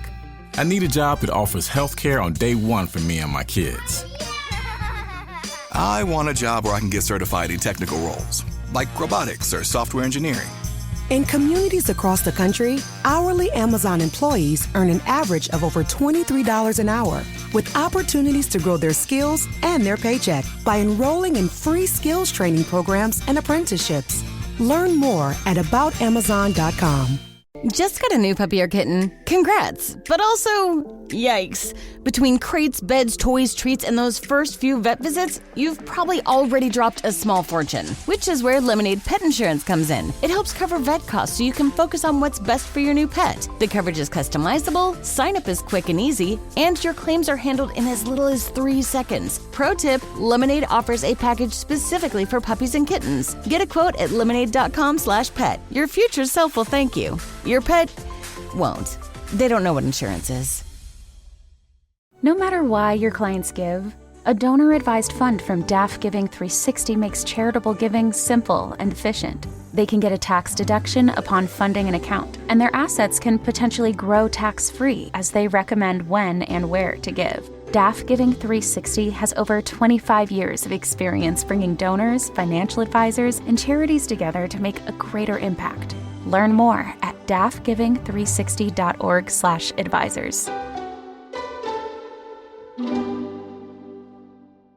Hiring isn't just about finding someone willing to take the job. It's about getting the right person with the right background who can move your business forward. And to find candidates who match what you're looking for, trust Indeed-sponsored jobs. Stop struggling to get your job post even seen on other sites. Give your job the best chance to be seen with Indeed-sponsored jobs. They help you stand out and hire quality candidates who can drive the results you need. Sponsored jobs boost your post for quality candidates, so you can reach the exact people you want faster. Join the 1.6 million companies that sponsor their jobs with Indeed. Spend more time interviewing candidates who check all your boxes. Less stress, less time, more results now with Indeed sponsored jobs. And listeners of this show will get a $75 sponsored job credit to help get your job the premium status it deserves at Indeed.com/listen. Just go to Indeed.com/listen right now and support our show by saying you heard about Indeed on this podcast. Indeed.com/listen. Terms and conditions apply. Hiring? Do it the right way with Indeed. You know how in football, timing is everything? You miss your window by a second and the play's already gone. The holidays are the same way. Everything happens fast, and if you're not ready, you're scrambling at the last minute. That's why Amazon Prime is the real MVP this season. With Prime's fast, free shipping, you can make those last-minute calls look effortless. Forgot your Secret Santa gift? Need something for that office party? Prime's got your back, helping you go from uh-oh to all set faster than a 2-minute drill. Absolutely, Mark, because Prime isn't just about getting things fast. It's about making sure you never miss your shot. It turns that last-minute scramble into a smooth holiday win. So this season, remember, Prime's fast delivery has your back during the holidays, especially when it's down to the wire and can't wait another minute. Last-minute gifts delivered, it's on Prime. Visit Amazon.com/Prime to shop now. Always live on the free Odyssey app. Text the guys at 206-803-ROCK from the Pinky's Plumbing Studio. You're in the men's room. Our question, for better or for worse, how were you like your parents, or what will you never do because your parents did? A couple more of the comments here. It says, I like to plan what I'm having for supper while eating breakfast. Used to drive me crazy as a kid because I'm eating breakfast and my mom wanted to know what we would like for dinner. I realize to do the same thing now. My wife absolutely does that. And like anything, we've been together for like 20 years, a little bit over. So it's one of those things we simply accept each other. All right. So for the first couple of years at breakfast, what do you want for dinner? I'm like, I have no idea. It is 8:30 in the morning. I don't know. But we've come to realize she's going to ask me. She asked me this morning. It's probably closer to 9:30, but still, what should we do for dinner? She knows that I have no response. But then she will usually give like a multiple choice thing. And I'll say, you know what?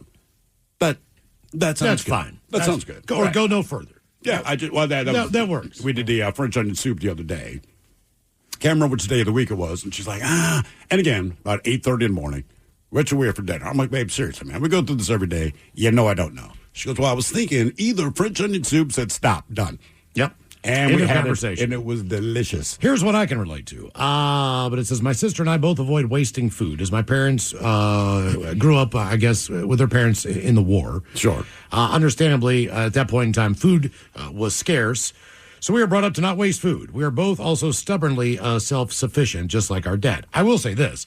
I do my best. I mean, in my power, not to waste any food that I have. Yeah, I try. There's no guarantees, but I try. Right. I'll incorporate something into tonight. Then maybe I have leftover from last night, or I'll bring it in for lunch, or whatever. Or I'll freeze something. Well, it's always my advice. Like, look, if we're really thinking about something for dinner, if you make something where one of the ingredients can be turned into blank salad, that's a good. So chicken, I'll turn it into chicken salad. If it's shrimp, which we had part of last night, shrimp salad, which is delicious. It is, but I'm like, look, well, because I'll take it into work, whatever the case might be. That way we don't waste it.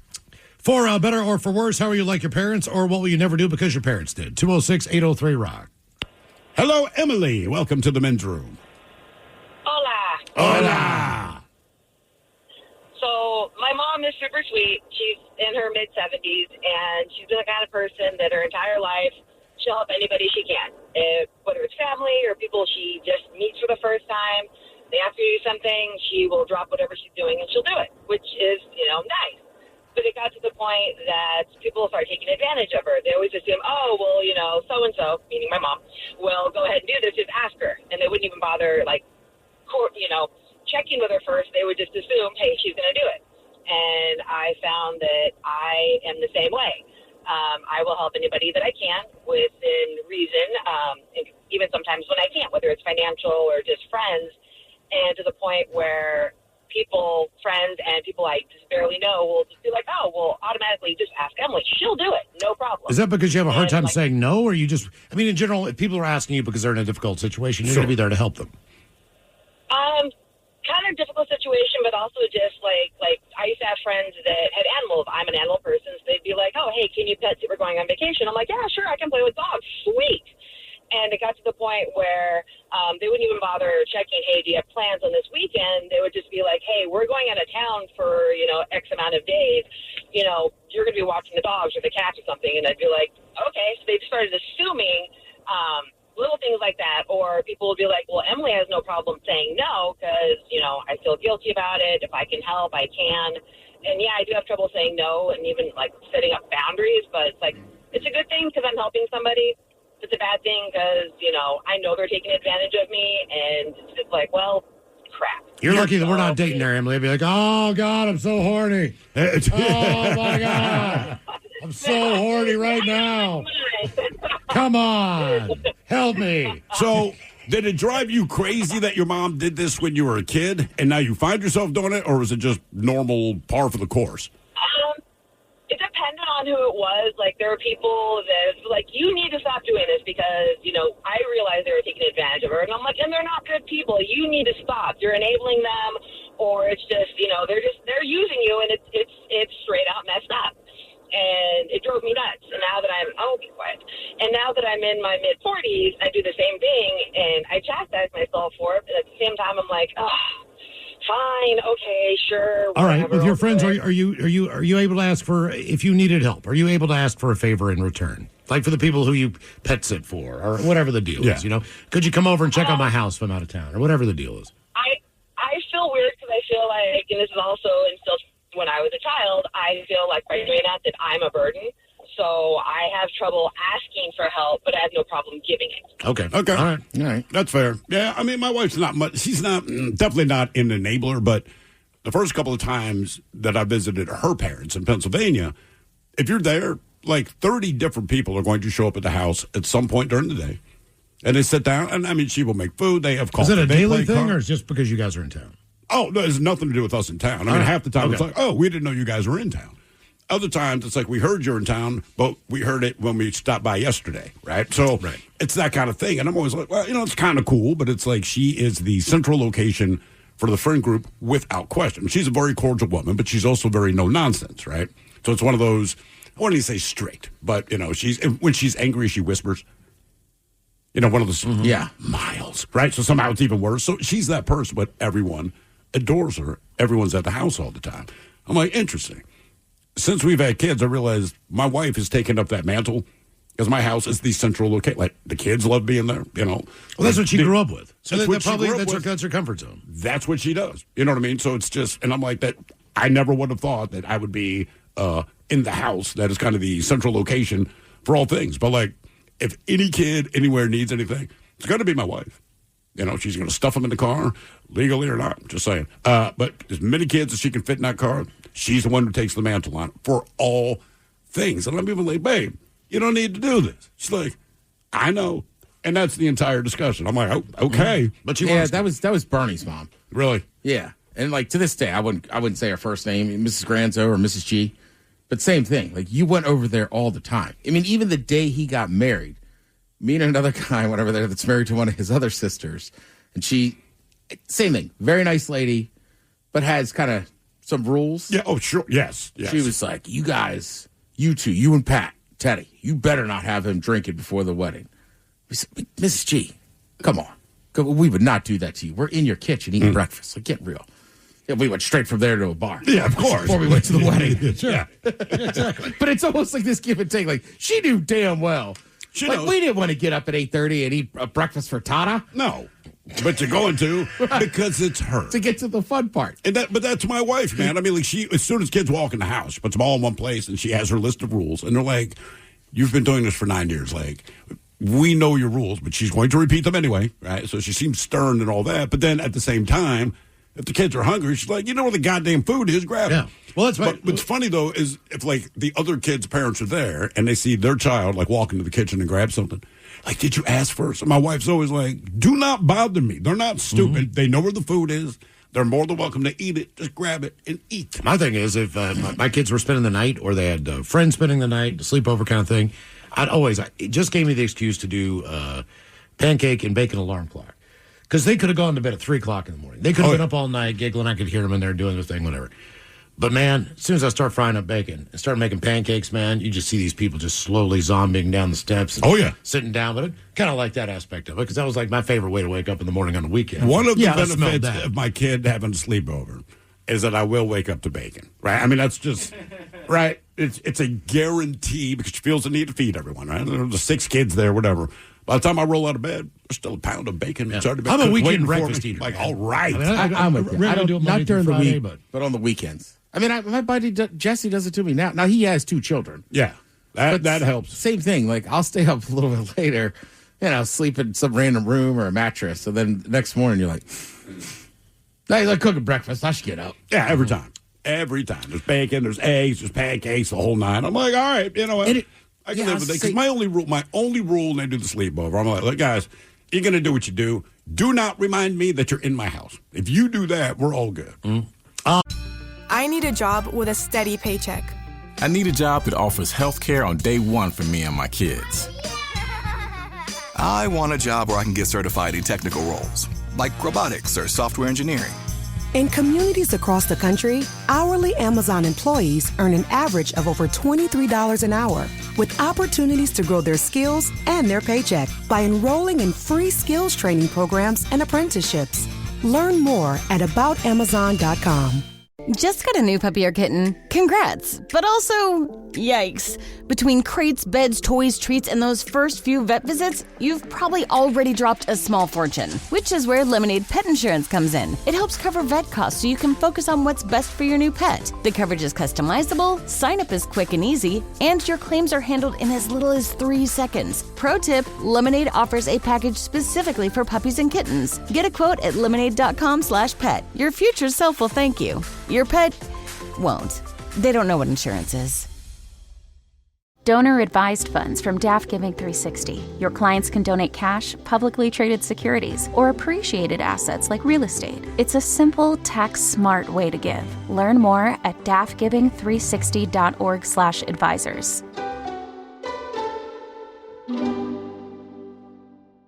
Hiring isn't just about finding someone willing to take the job. It's about getting the right person with the right background who can move your business forward. And to find candidates who match what you're looking for, trust Indeed-sponsored jobs. Stop struggling to get your job post even seen on other sites. Give your job the best chance to be seen with Indeed-sponsored jobs. They help you stand out and hire quality candidates who can drive the results you need. Sponsored jobs boost your post for quality candidates, so you can reach the exact people you want faster. Join the 1.6 million companies that sponsor their jobs with Indeed. Spend more time interviewing candidates who check all your boxes. Less stress, less time, more results now with Indeed sponsored jobs. And listeners of this show will get a $75 sponsored job credit to help get your job the premium status it deserves at Indeed.com/listen. Just go to Indeed.com/listen right now and support our show by saying you heard about Indeed on this podcast. Indeed.com/listen. Terms and conditions apply. Hiring? Do it the right way with Indeed. You know how in football, timing is everything? You miss your window by a second, and the play's already gone. The holidays are the same way. Everything happens fast, and if you're not ready, you're scrambling at the last minute. That's why Amazon Prime is the real MVP this season. With Prime's fast, free shipping, you can make those last-minute calls look effortless. Forgot your Secret Santa gift? Need something for that office party? Prime's got your back, helping you go from uh-oh to all set faster than a 2-minute drill. Absolutely, Mark, because Prime isn't just about getting things fast. It's about making sure you never miss your shot. It turns that last-minute scramble into a smooth holiday win. So this season, remember, Prime's fast delivery has your back during the holidays, especially when it's down to the wire and can't wait another minute. Last-minute gifts delivered, it's on Prime.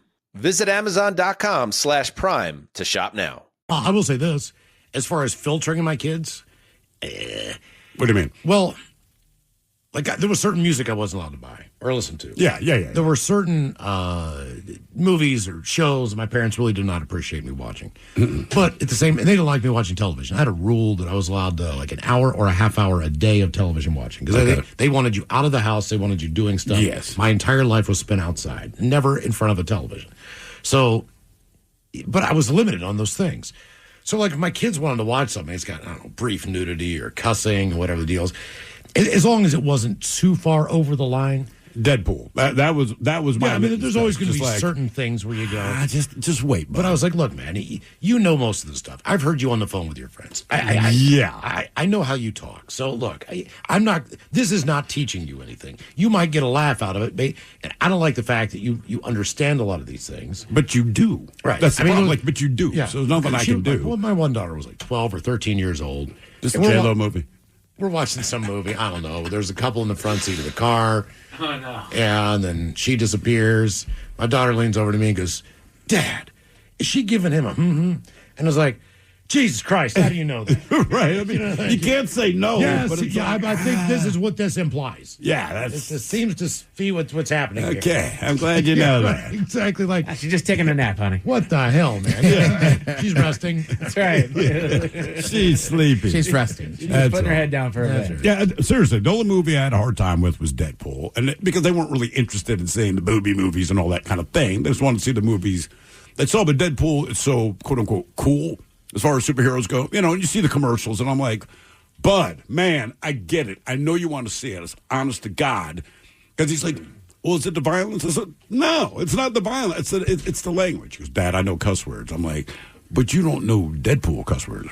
And I'm like, I watched it, and I'm laughing my ass off because how he chooses to use them is a lot different. So we finally watched it a year and a half ago.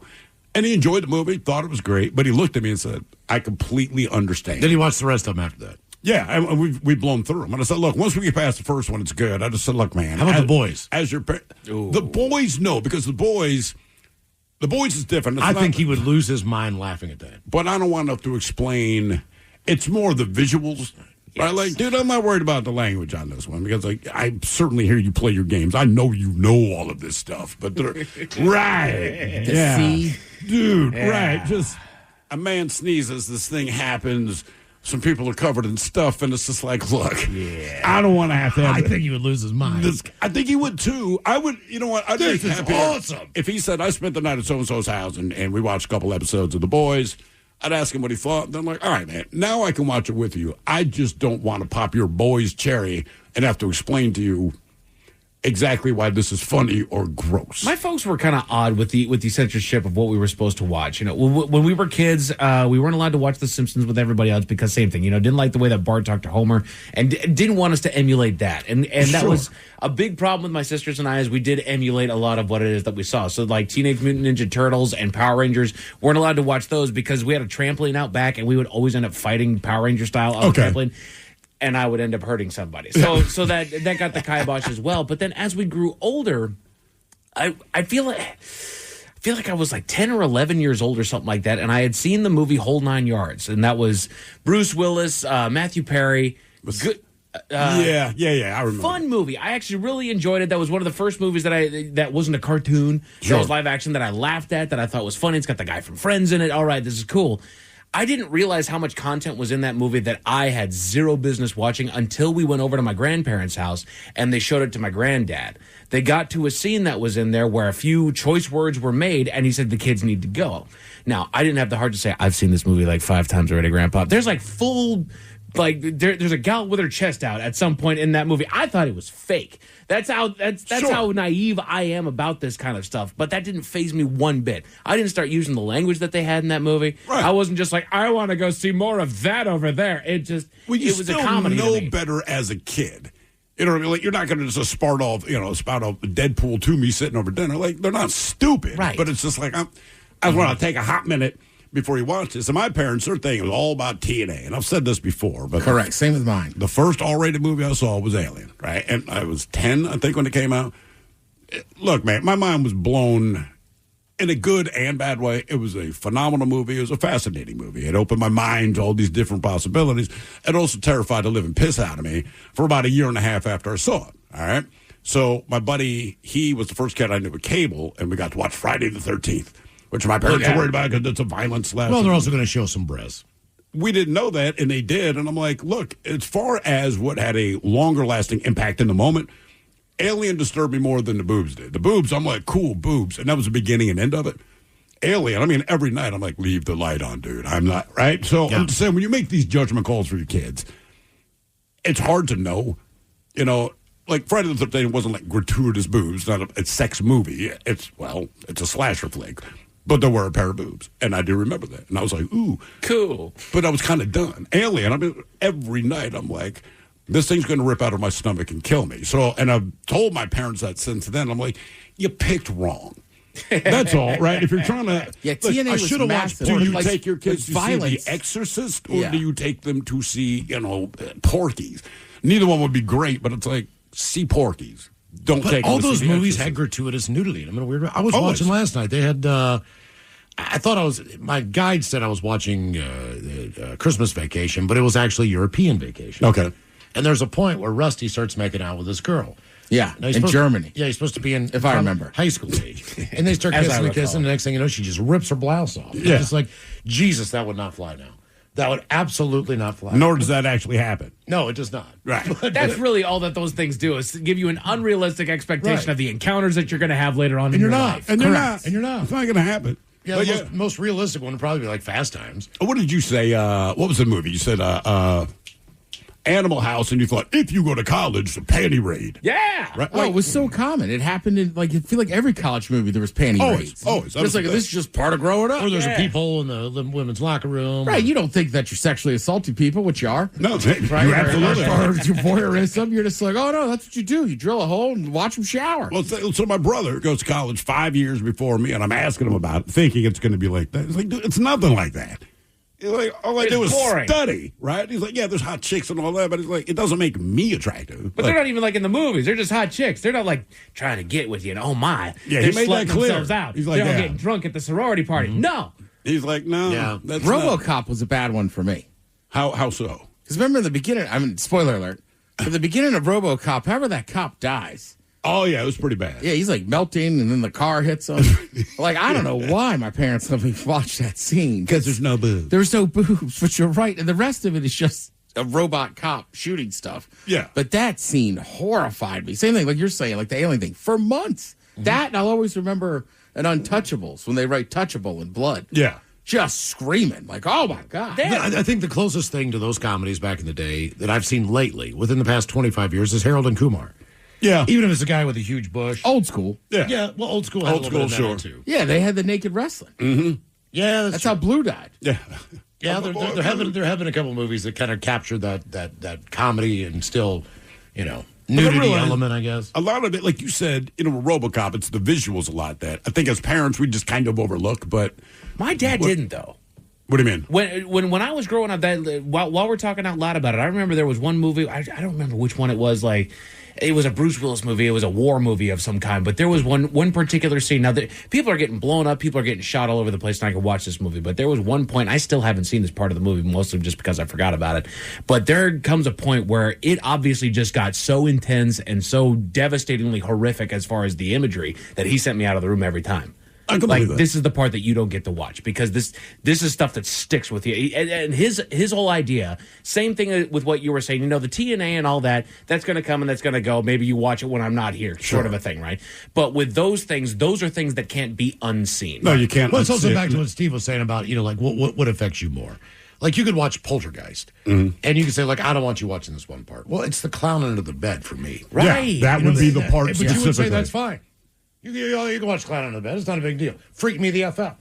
What you try to guard from is not necessarily what your kids digest and really take in. The first time I saw my kid kind of bug out at a visual, it's a freaking Marvel movie, and I don't remember which one it was, but Thanos was in it, all right? So I don't know which one it was, but he's doing this thing at the end, and he's kind of changing reality, so to speak. Yeah, I got the so people reality are kind of style. crumbling and all that. And the alien-looking chick with the antennas, I can't explain it, but like her face kind of cubed out, and like my kid had a hard time with that, and I didn't expect him to have a hard time with that. And go like, you know what, man, it was a weird scene that stuck with him. Flip side, I'm watching Jurassic Park. T-Rex grabs the lawyer, shakes his ass, and that kid's like, oh right, because he can imagine something being eaten, but you can't imagine an alien's head being cubed. And I just thought, like, damn, it's hard to figure out what it is that's going to stick with it's like being a goalie. You know what I mean? You don't know where the shot's coming right, from. Exactly. All right, Terry Daly, Steve Mix from Daily Mix Morning Show coming up. We're going to sit and spin today. For your listening pleasure, we have the 10 best Christmas songs of all times. And your email's coming up next in the men's room at KISW.com. To remind you that 60% of sales on Amazon come from independent sellers, here's John from Devil Dog Pet Company. We run our family business from Sterling Heights, Michigan, but we can reach customers all over the country thanks to Amazon. Good boy. Shop small business on Amazon. No matter why your clients give, a donor-advised fund from DAF Giving 360 makes charitable giving simple and efficient. They can get a tax deduction upon funding an account, and their assets can potentially grow tax-free as they recommend when and where to give. DAF Giving 360 has over 25 years of experience bringing donors, financial advisors, and charities together to make a greater impact. Learn more at dafgiving360.org/advisors. So you want to start a business. You might think you need a team of people and fancy tech skills, but you don't. You just need GoDaddy Aero. I'm Walton Goggins, and as an actor, I'm an expert in looking like I know what I'm doing. GoDaddy Aero uses AI to create everything you need to grow a business. It'll make you a unique logo. It'll create a custom website. It'll write social posts for you and even set you up with a social media calendar.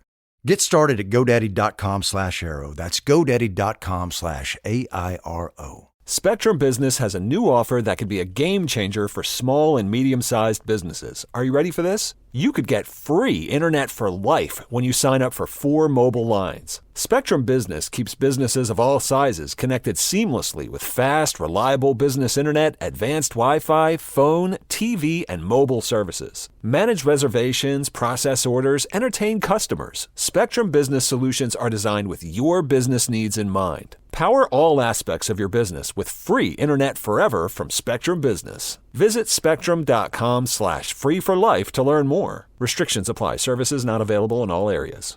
Is your business ready for what's next? Think about where you want to be in 3 years, 5 years, 10. Growth isn't about numbers. It's having the right specialist by your side. Moss Adams and Baker Tilly have joined forces to create a remarkable new organization. It's one advisory firm with resources, expertise, and vision built specifically to serve the middle market to help you get to what's next. Learn how Baker Tilly can help your business pursue its vision of success. Visit bakertilly.com/combo. I need a job with a steady paycheck. I need a job that offers health care on day one for me and my kids. I want a job where I can get certified in technical roles, like robotics or software engineering. In communities across the country, hourly Amazon employees earn an average of over $23 an hour, with opportunities to grow their skills and their paycheck by enrolling in free skills training programs and apprenticeships. Learn more at aboutamazon.com.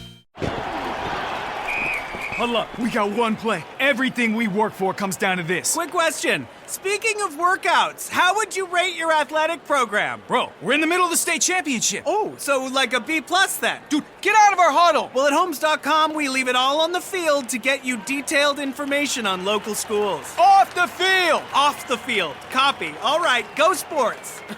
How'd he even get in here? Homes.com. We've done your homework. No matter why your clients give, their donations can do so much more with a donor-advised fund from DAF Giving 360. They can donate cash, publicly traded securities, or other non-cash items like real estate and even crypto, while recommending grants at any time. DAF Giving 360 can offer you over 25 years of expertise, bringing donors, financial advisors, and even charities together to make a greater impact. Learn more at dafgiving360.org/advisors. dafgiving360.org/advisors. We return to the men's room with Miles and Thrill. Coats for Kids is on now, KISW.com. A big thanks to Daniel Flores, who donated $69. That's almost 3 brand new American-made coats for a kid in Washington State. $25 will do that. Massage for Paws, LLC. They donated $102. Thank you. Again, that is 4 brand new coats for kids in the area that need them. Patricia, thank you for your $50 donation. John, you as well. Jeremy Denning also donated $25. That's all it takes. Yep. That's a coat. The goal is 2,500 coats. Donate now if you can at KISW.com. All right, do we have time for a few emails from the men's room at KISW.com?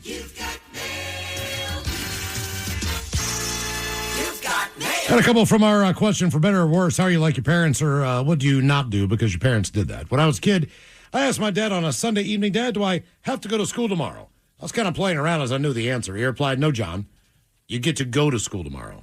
That has stuck with me. I don't have to go to work. I don't have to go to the grocery store. Hell, I don't have to take out the garbage, but I get to.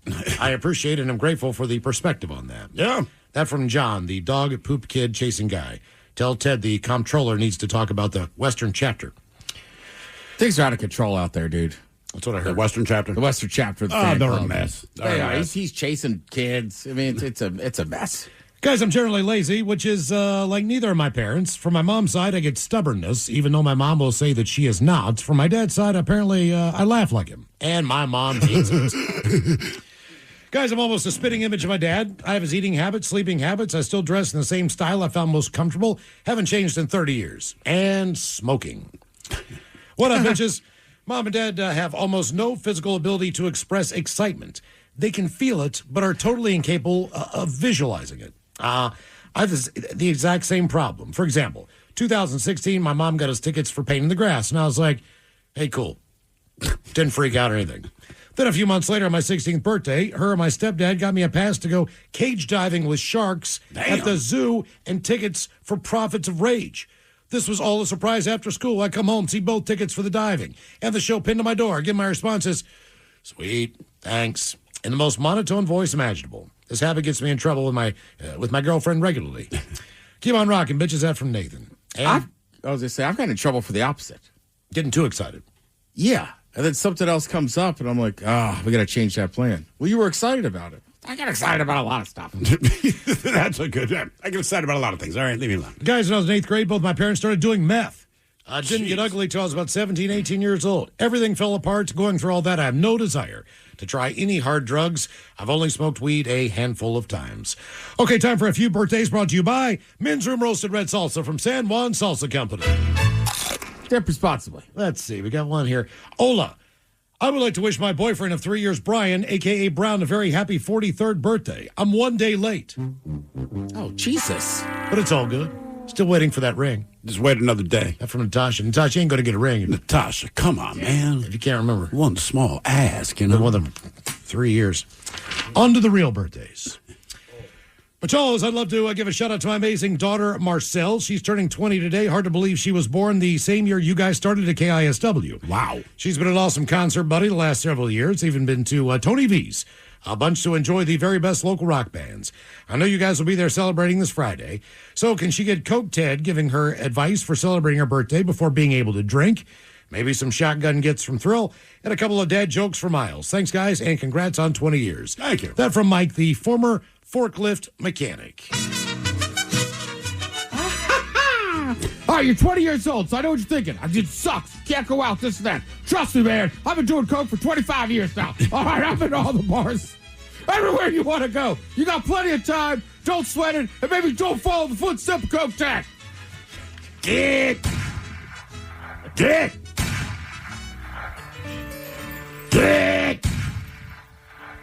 I've got some clean ones in here. I think. Oh, yeah? Guys, my girl told me that sex is way better on vacation. Oh, yeah? I didn't know people still send postcards. What does Popeye use as a lubricant? What does Popeye use as a lubricant? Olive oil. Olive oil. Come on. He really had bad taste in women. Sorry. I was about to say it. I can never get over it. Right. Of all the cartoon women out there, I'm like, that's who you're willing to get in a fist fight What, with like Bluto. Bros? Think I get away with that one? No, but it's hilarious. Let me see it. What do we got? Yeah, come on.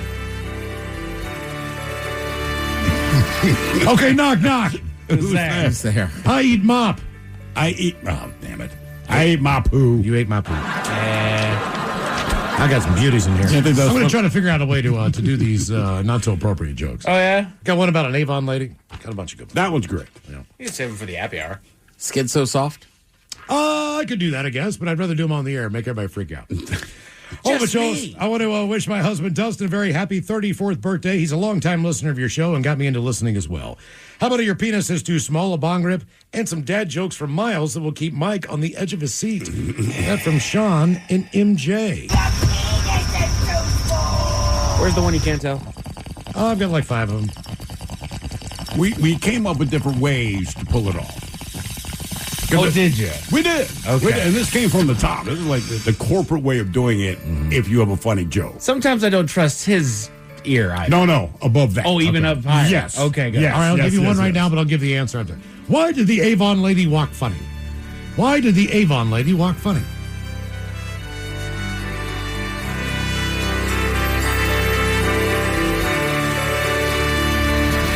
Okay, moving on. She's do the punchline later. Yeah. That's how you legally have to do it. Hello, gentlemen. It's your friendly neighborhood stamp man. Love you on the YouTube channel, by the way. Thank you about that. KISW Rock, if you want to watch and subscribe. I am turning 33 today. I've been listening for 16 years now, so you fellas managed to survive one more year that I've been listening for half my life.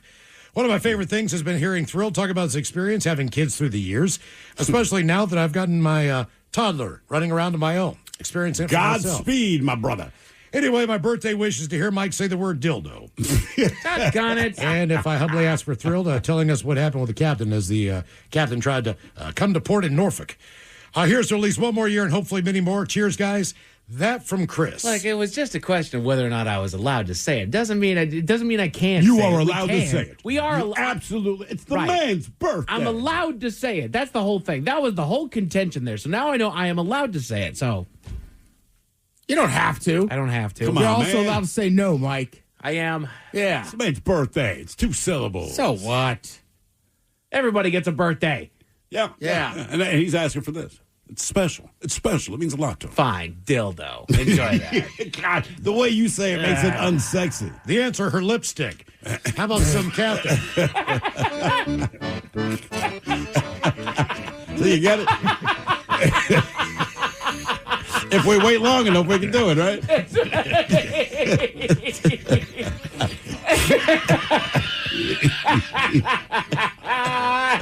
That's sick. Worth it, right? Okay. I got a few more I can do. Ooh, well, ahoy there.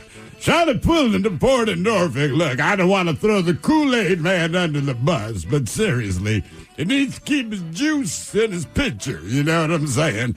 We were denied access to the Norfolk port and put in a 40-day quarantine because somebody got themselves an STD during our trip through Madagascar. We find out later that he had one of the first cases of Kool-Aids. Crunch berries. Jesus. All right, guys, here you go. Happy, happy, happy birthday. Happy, happy, happy birthday. Happy, happy, happy birthday to you, to you, to you. Her lipstick. Ya's a dirty joke. Thank you, Miles. Brought to you by Men's Room Original Sausage. Available through Uli's world famous sausage, mensroomlive.com, and other fine retailers. I need a job with a steady paycheck. I need a job that offers health care on day one for me and my kids. I want a job where I can get certified in technical roles, like robotics or software engineering. In communities across the country, hourly Amazon employees earn an average of over $23 an hour, with opportunities to grow their skills and their paycheck by enrolling in free skills training programs and apprenticeships. Learn more at aboutamazon.com. Homes.com has collaboration tools to help home shoppers search, share, and discuss home shopping with family, friends, and their agent directly through the site.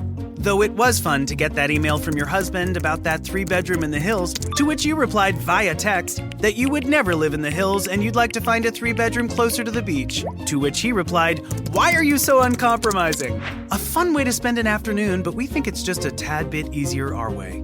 Homes.com. Ding dong. We've done your homework. No matter why your clients give, a donor-advised fund from DAF Giving 360 makes charitable giving simple and efficient. They can get a tax deduction upon funding an account, and their assets can potentially grow tax-free as they recommend when and where to give. DAF Giving 360 has over 25 years of experience bringing donors, financial advisors, and charities together to make a greater impact. Learn more at dafgiving360.org/advisors. 9.9 KISW. The Men's Room returns with Miles and Thrill. All right, check out over here to 508. We'll drink and toast with the shot of the day. And we do have your headlines on the way at 5:50. But first, quick check out with Mike Hogg and some of the stories and headlines he is not working on. Well, thank you, Miles. Apparently, the black bear population is making a comeback. Where? Everywhere? This story came out of Texas, so at least there. Yeah. It seems to be the year of the bear. Yes, we've had more bear stories this year than I can remember. Especially Japan. They're in parades in Tennessee. Yeah. Mm-hmm. They're breeding like rabbits, those bears. Or rabbits have always been breeding like bears. It's hard to know. Yeah, right. Just cranking them out like bears out here. That sounds like pooping.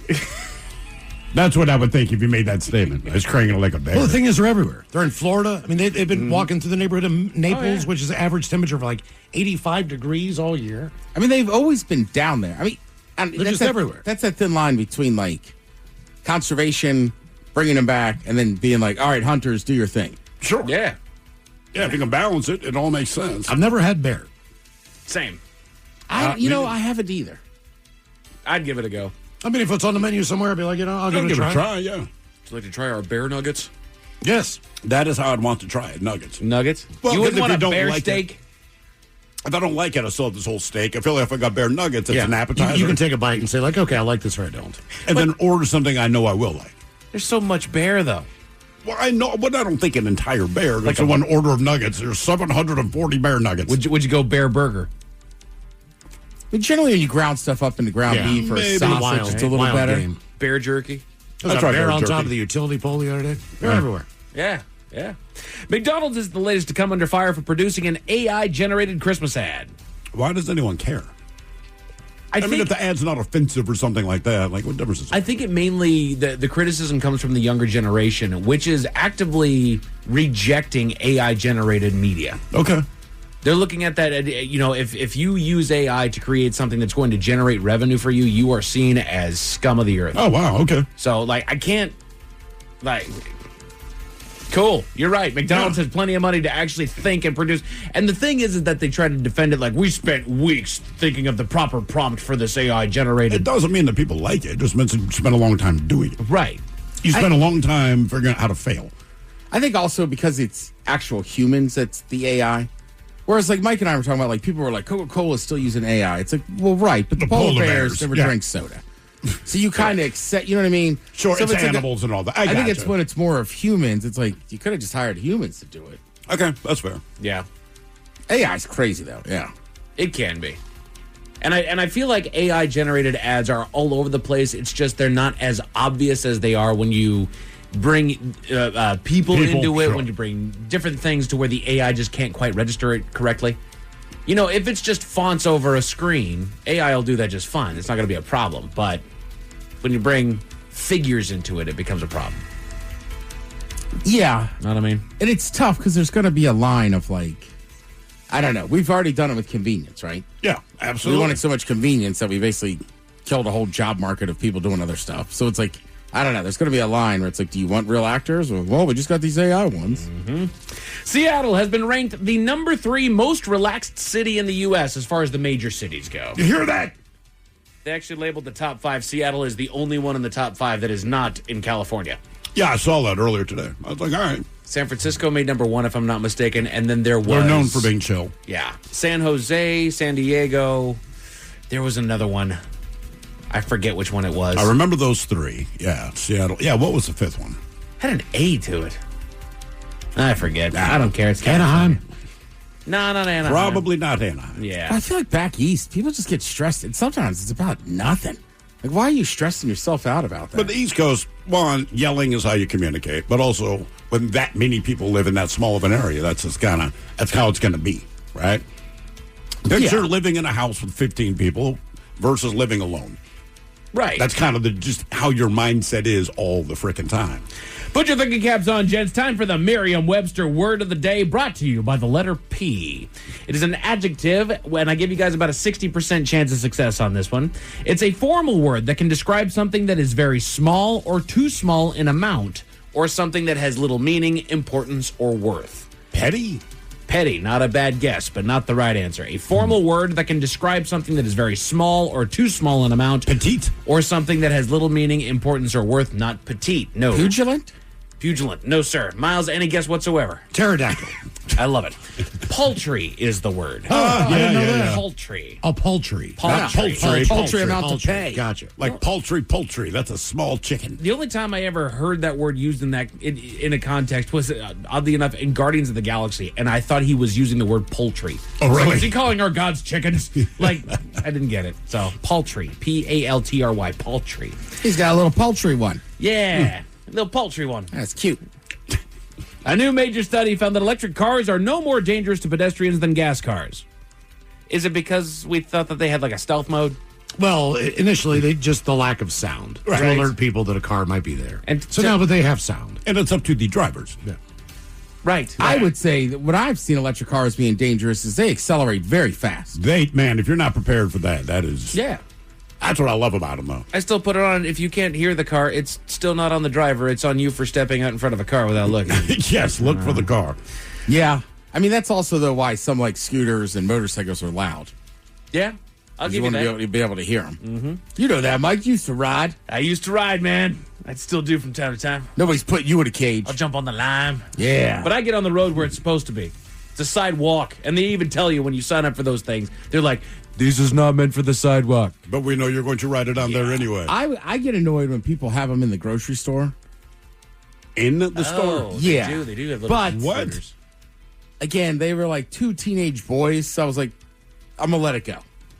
If they were adults, I've been like, why? They probably lime scooter inside. I don't know, just they had like a scooter. Okay. Right. It's just you know like, what that might be? If they don't have a bike lock. Yeah, that's why I was guarantee like, it. that's why I was like, they're at that age. They're like 15. So I was like, I'm not going to give them crap. But if I saw an adult do it, I was just like, why do you have those in here? Yeah. There's been another study on how certain foods can influence the bacteria that's in your gut. Are we shocked at this point? No. What you eat affects what happens to you. In fact, you shouldn't be looking at what you're putting in. You should be looking at what you're putting out. The Men's Room Top 10. The Men's Room Top 10. So this list here magically showed up on my desk, and it is the 10 things that you should never see in the toilet bowl, according to doctors. Barbie. Yeah, Barbie. Yeah. That's exactly right. That's exactly right. And it gets all the way down. Honestly, if you see these, you know that you're not supposed to see them. But we will break it down for you right now. Bottom of the list, they say bloody, quote-unquote, coffee grounds vomit. Oh. Nobody wants to vomit, and usually something is not good if you're vomiting. While vomiting itself isn't necessarily healthy, there is certainly unhealthy vomit. Let's see here. Coffee grounds? If you notice your blood in your vomit, which may appear as bright red, maroon, or dark speckled spots resembling coffee grounds, it's a serious red flag. If there's blood in the vomitus, it's because there's blood somewhere in the GI tract.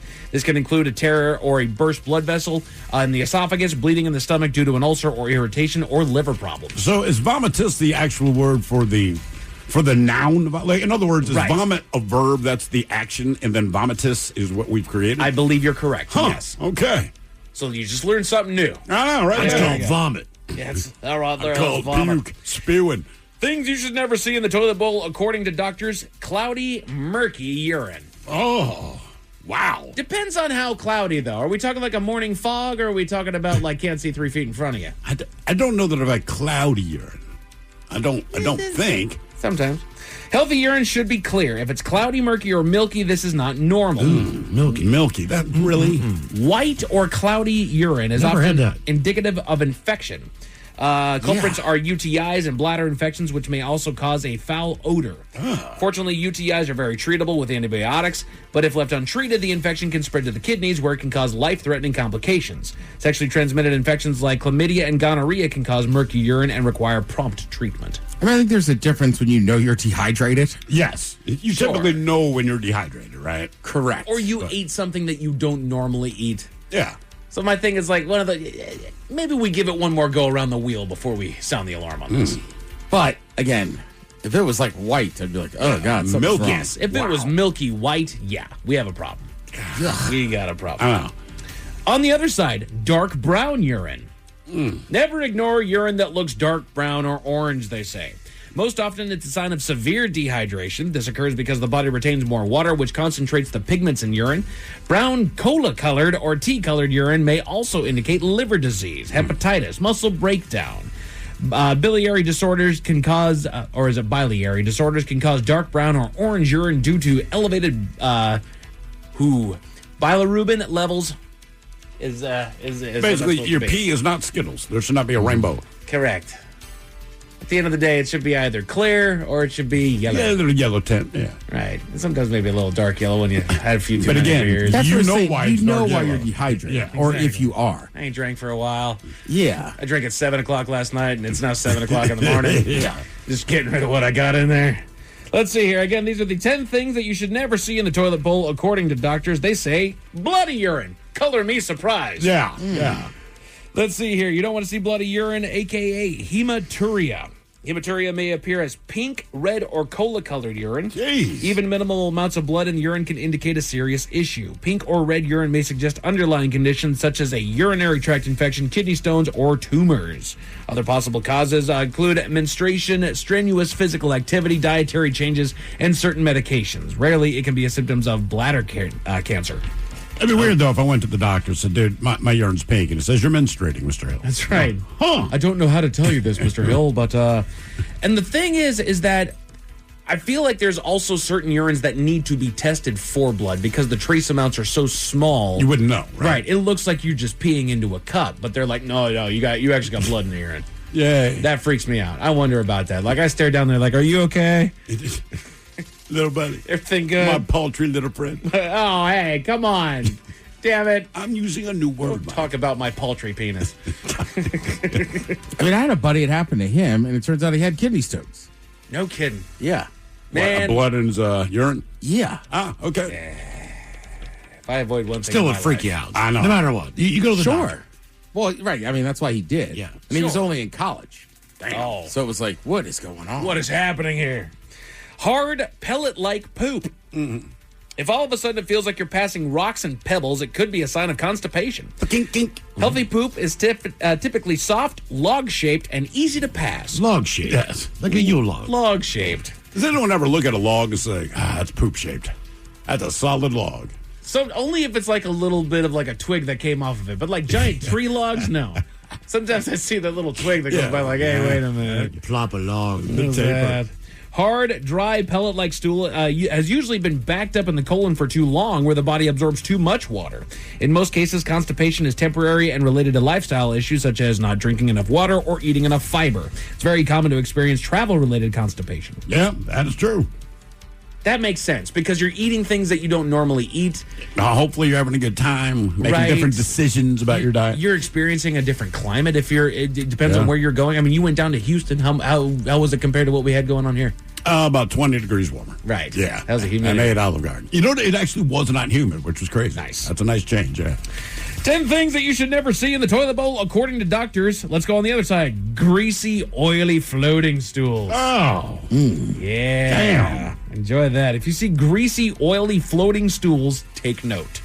It could be a sign of you having some malabsorption, meaning that there's more fat in the stool, so instead of dropping to the bottom of the toilet bowl, they're floating. The floating stools may also be foul-smelling, foamy, and difficult to flush. Also known as steatorrhea. I'm sure I'm saying all this correctly. This can occur when the body has trouble breaking down and absorbing fats due to a problem with the digestion system, according to the Cleveland Mayo Clinic. Yeah.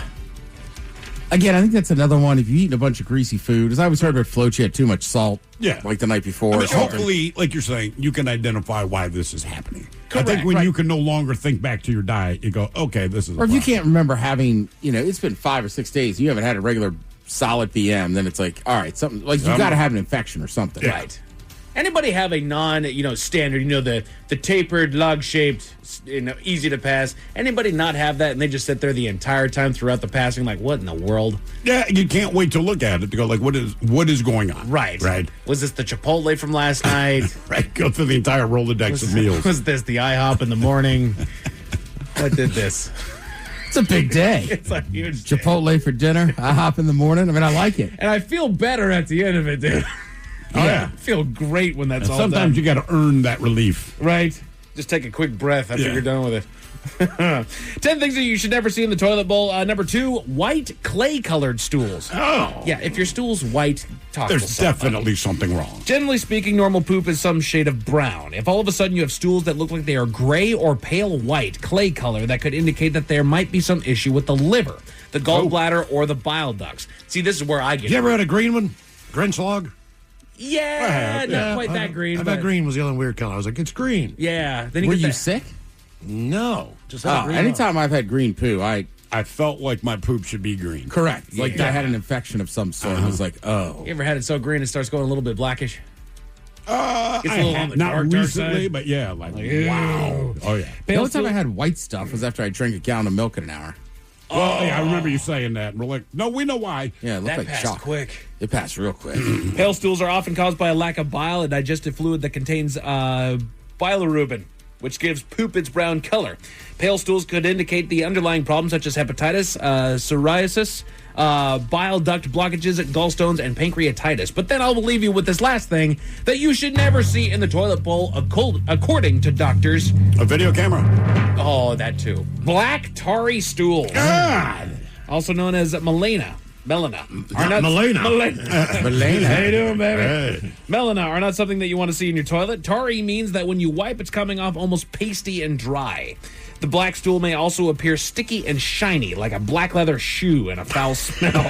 Wow, that's Do they really need to get this described? It's different from any odor you've ever smelled. It's very musty, very pungent. I will say that's what infants are spewing out like the first couple days. Oh, yeah? Because it's all the amniotic fluid. So one of the things the doctors tell you, they're like, look, the first couple times you change a kid's diaper, it is not poop as you know poop. It is very sticky. It is very viscous. It is black. It's tarry. Blah blah blah. It should only last a few days, and then they're like, trust me, the floodgates open, and they are not kidding. Yeah. A man in Oklahoma robbed a local liquor store, but his choice of weapon was more antiquated than What did he- usual. what did he Miles. use? So how about it at 5:50? Thank you, sir. Headlines are coming up at 5:50 in the meantime, and we made it to drinking time. Somebody out there deserves to be recognized. And the men's room knows just who it is. So to you, we say, bottoms up, sailor. You're the toast of our shot of the day. Drink time it is, and as usual, we head to the drink desk and Steve the Thrill Hill to find out who we're toasting. Yes, indeed. And today we toast GameStop, the world's largest retail gaming and trade-in destination. Now, over the weekend, GameStop, they held their Trade Anything event. Are you familiar with this? No. All right. They literally call it Trade Anything event. And the idea is that Their big event, it's the latest publicity stunt from the company, but this time it's designed to highlight its trade-in program that provides customers with store credit or cash for a range of home entertainment items. And they were not kidding. Now, keep in mind, normally they will not accept these things as a trade-in, but on Trade Anything Day, they stay true to themselves. Now, the only thing they turned down was someone brought in their live pet dog. They said, no, we will not take that. But some of the things they did take in exchange for store credits or for cash, road signs, people's artwork of their pets with hair like Snoop Dogg, a tiny Jesus, a speed limit sign, Air Jordans, VHS tapes of the TV show Friends, McDonald's Grinchmas socks, will look to be a replica of the United States Declaration of Independence. But my favorite, they accepted both a taxidermied goose and a taxidermied bobcat from two different people. And those people got store credits or cash. I'm not sure if you get your choice on that, but either way, that's cool.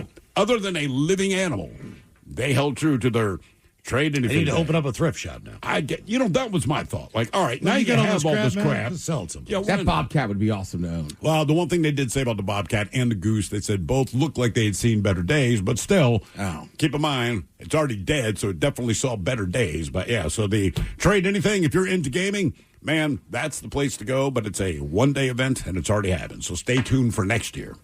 In the meantime, we pour this booze and we drink this booze because we think it's yummy. Yummy! So over the tongue and down the throat to party in our tummies. Down the hola bijola. All right, let's get a contestant on the line now for Profile This, 206-803-ROCK. Profile This is next. To remind you that 60% of sales on Amazon come from independent sellers, here's John from Devil Dog Pet Company. We run our family business from Sterling Heights, Michigan, but we can reach customers all over the country thanks to Amazon. Good boy. Shop small business on Amazon. Homes.com is the only place where you can find specialized neighborhood guides with the in-depth insider info home shoppers want. Very in-depth info. Want to know if there's homes for sale in the area? We've got it. How long has a home been on the market? We'll know it. Average lot size? Proximity to local parks? Of course. Insight into your neighbor's divorce? We're working on it. Homes.com. We've done your homework. No matter why your clients give, a donor-advised fund from DAF Giving 360 makes charitable giving simple and efficient. They can get a tax deduction upon funding an account, and their assets can potentially grow tax-free as they recommend when and where to give. DAF Giving 360 has over 25 years of experience bringing donors, financial advisors, and charities together to make a greater impact. Learn more at dafgiving360.org/advisors.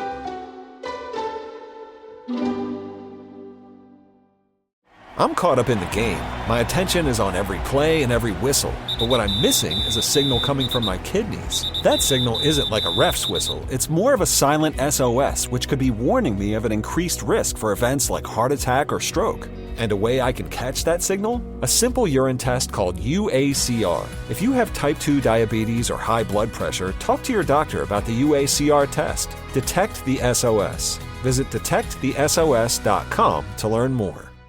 Is your business ready for what's next? Think about where you want to be in 3 years, 5 years, 10. Growth isn't about numbers. It's having the right specialist by your side. Moss Adams and Baker Tilly have joined forces to create a remarkable new organization. It's one advisory firm with resources, expertise, and vision built specifically to serve the middle market to help you get to what's next. Learn how Baker Tilly can help your business pursue its vision of success. Visit bakertilly.com/combo. To remind you that 60% of sales on Amazon come from independent sellers, here's John from Devil Dog Pet Company. We run our family business from Sterling Heights, Michigan, but we can reach customers all over the country thanks to Amazon. Good boy. Shop small business on Amazon. No matter why your clients give, their donations can do so much more with a donor-advised fund from DAF Giving 360. They can donate cash, publicly traded securities, or other non-cash items like real estate and even crypto, while recommending grants at any time. DAF Giving 360 can offer you over 25 years of expertise, bringing donors, financial advisors, and even charities together to make a greater impact. Learn more at dafgiving360.org/advisors. dafgiving360.org/advisors. So you want to start a business. You might think you need a team of people and fancy tech skills, but you don't. You just need GoDaddy Aero. I'm Walton Goggins, and as an actor, I'm an expert in looking like I know what I'm doing. GoDaddy Aero uses AI to create everything you need to grow a business. It'll make you a unique logo. It'll create a custom website.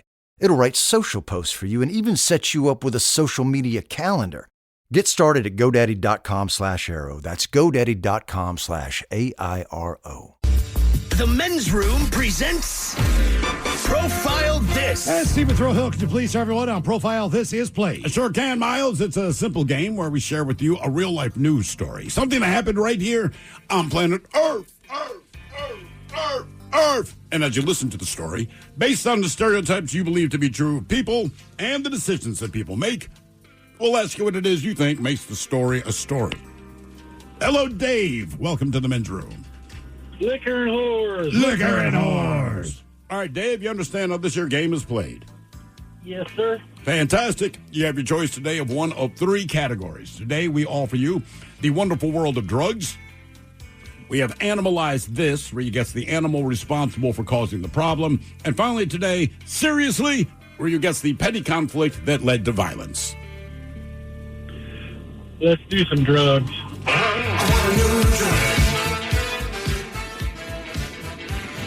A woman who tore out her own eyeballs while high because she believed that it would save the world said that she has no regrets about being fired from a job for a very specific reason.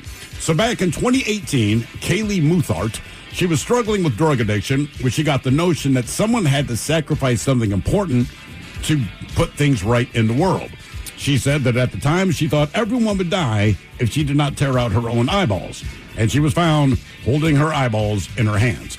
Now, she ended up permanently blinding herself because she pulled out her eyeballs. But since then, she's turned her life around, dropped the drug habit, and while she also got herself a job washing dishes at a local restaurant to make some money, she was also working on completing her education. However, she has since been fired from a job, but she has no regrets over it because of the reason why. In an interview, she explained that she'd been fired from her dishwashing job in the restaurant because she was sneaking food out of the kitchen and feeding it to a hungry cat, and the cats ate kittens. Well, the property manager told her to stop, but she got fired because she continued to provide food to the starving felines. She said that the loss of her job, it was hard on her, but she isn't regretting her choice because she's sure that feeding the famished feline family was the right thing to do. However, she is hoping to get a new job so that she can pay her own way and is signed up to a recruiter that helps rehabilitate the blind. That is the story. It's very weird. But the question is, what drug was she on when she ripped out her own eyeballs? Was it PCP, heroin, bath salts, or meth? So PCP, heroin, bath salts, or meth. What drug was she on when she ripped her eyeballs out of her head? Wow, I can't see it being any of them. Sorry, bad fun. I mean, I would think she just lost her job and she couldn't do it. Couldn't see the dishes were clean. Yeah. But somehow she was pulling that off. Go figure. And stealing food. Dave, And I'm gonna feeding go. cats. I'm gonna go straight meth, Dave. You didn't say where it was, did you? This was in the UK, I believe. Yeah, she could have been the U.S. mayor because there's the mayor, U.S. and English. I'm not sure which one. Seems like it'd be hard to sneak food out if you can't see if anybody's watching you. And brother, I'm right there with you. I don't know how all of this played out after the fact, but she did it somehow. All right, the four choices once again. I'm sorry. PCP, heroin, bath salts, or meth? I think I'm going to go PCP. PCP for Dave. I'll go on PCP. I can't imagine PCP any for other Tim. drug would have you rip out your own eyeballs. Yeah. I can't imagine doing the second one if you got the first one out. Yeah, no kidding. Right. Someone should have kept an eye out for him. Hey-o. Did she take PCP, heroin, bath salts, or meth? We'll find out next. That was a tease. You are listening to The Men's Room. I need a job with a steady paycheck. I need a job that offers health care on day one for me and my kids. I want a job where I can get certified in technical roles, like robotics or software engineering. In communities across the country, hourly Amazon employees earn an average of over $23 an hour, with opportunities to grow their skills and their paycheck by enrolling in free skills training programs and apprenticeships. Learn more at aboutamazon.com. If you're an experienced pet owner, you already know that having a pet is 25% belly rubs, 25% yelling, drop it, and 50% groaning at the bill from every pet visit. Which is why Lemonade Pet Insurance is tailor-made for your pet and can save you up to 90% on vet bills. It can help cover checkups, emergencies, diagnostics, basically all the stuff that makes your bank account get nervous. Claims are filed super easily through the Lemonade app, and half get settled instantly. Get a quote at lemonade.com/pet, and they'll help cover the vet bill for whatever your pet swallowed after you yelled, "Drop it."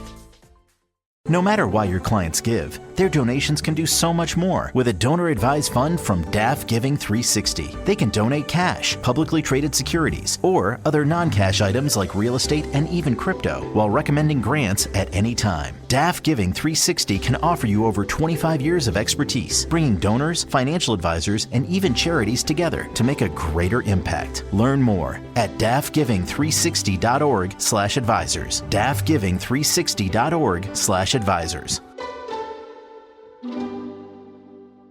Debauchery rolls on. You're listening to The Men's Room with Miles and Thrill. 99.9 KISW. Category strikes on profile. This woman tore out her own eyeballs while high on drugs. She did turn her life around, but she did get fired from a job after stealing food to feed the cats. That's correct. Outside the restaurant. Question is, what drug was she on when she ripped her eyeballs out? PCP, heroin, bath salts, or meth? And Dave, that is the question that we posed to you. Let's start with you and D. Ted Smith. You both said PCP, which in my opinion would have been my guess. However, it was not PCP. Miles, you were quick to jump on the meth train, and also you guessed meth today. And you are correct. All right. That is just not the drug I would have thought. See what I did there? I mean, that's got to be you've just been up for days. I would have guessed either PCP or bath salts. Correct. Like as far as that level of insanity, man. Wow. Now for all TV news all the time, it's time for TV Time with Ted. And now, because your pathetic life is confined to countless hours in front of a talking box, the Men's Room presents TV Time with Ted. All right, your choices today. You got the Jimmys, Fallon and Kimmel, Seth Meyers, Stephen Colbert, or Ted Smith. Is it Ted or is it late night? That is right there. The title these guys have teams and talents. Writers help them come up with their monologues each and every night. It is up to you to determine, is this an actual late night joke and from whom, or could it be a The Ted Smith original? Some science news this week included the study that found cats learn to meow louder at men because they're bad listeners. So my wife is a cat? The Ted Smith, yes. Yeah.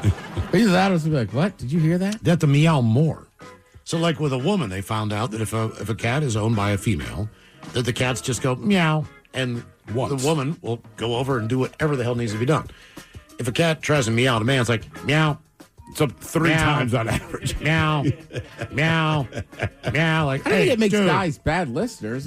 We're just ignoring you. Thank you. Hey, man, my cat does it all the time, right? It's like I'm screaming up the stairs every once in a while. I'm like, I hear you, but like anything, do you need me? Or you just, okay, fine. Netflix announced an $83 billion deal to buy Warner Brothers and HBO. Netflix is buying almost everything Warner Brothers except CNN. Basically, if Warren Brothers were an edible arrangement, CNN is the cantaloupe.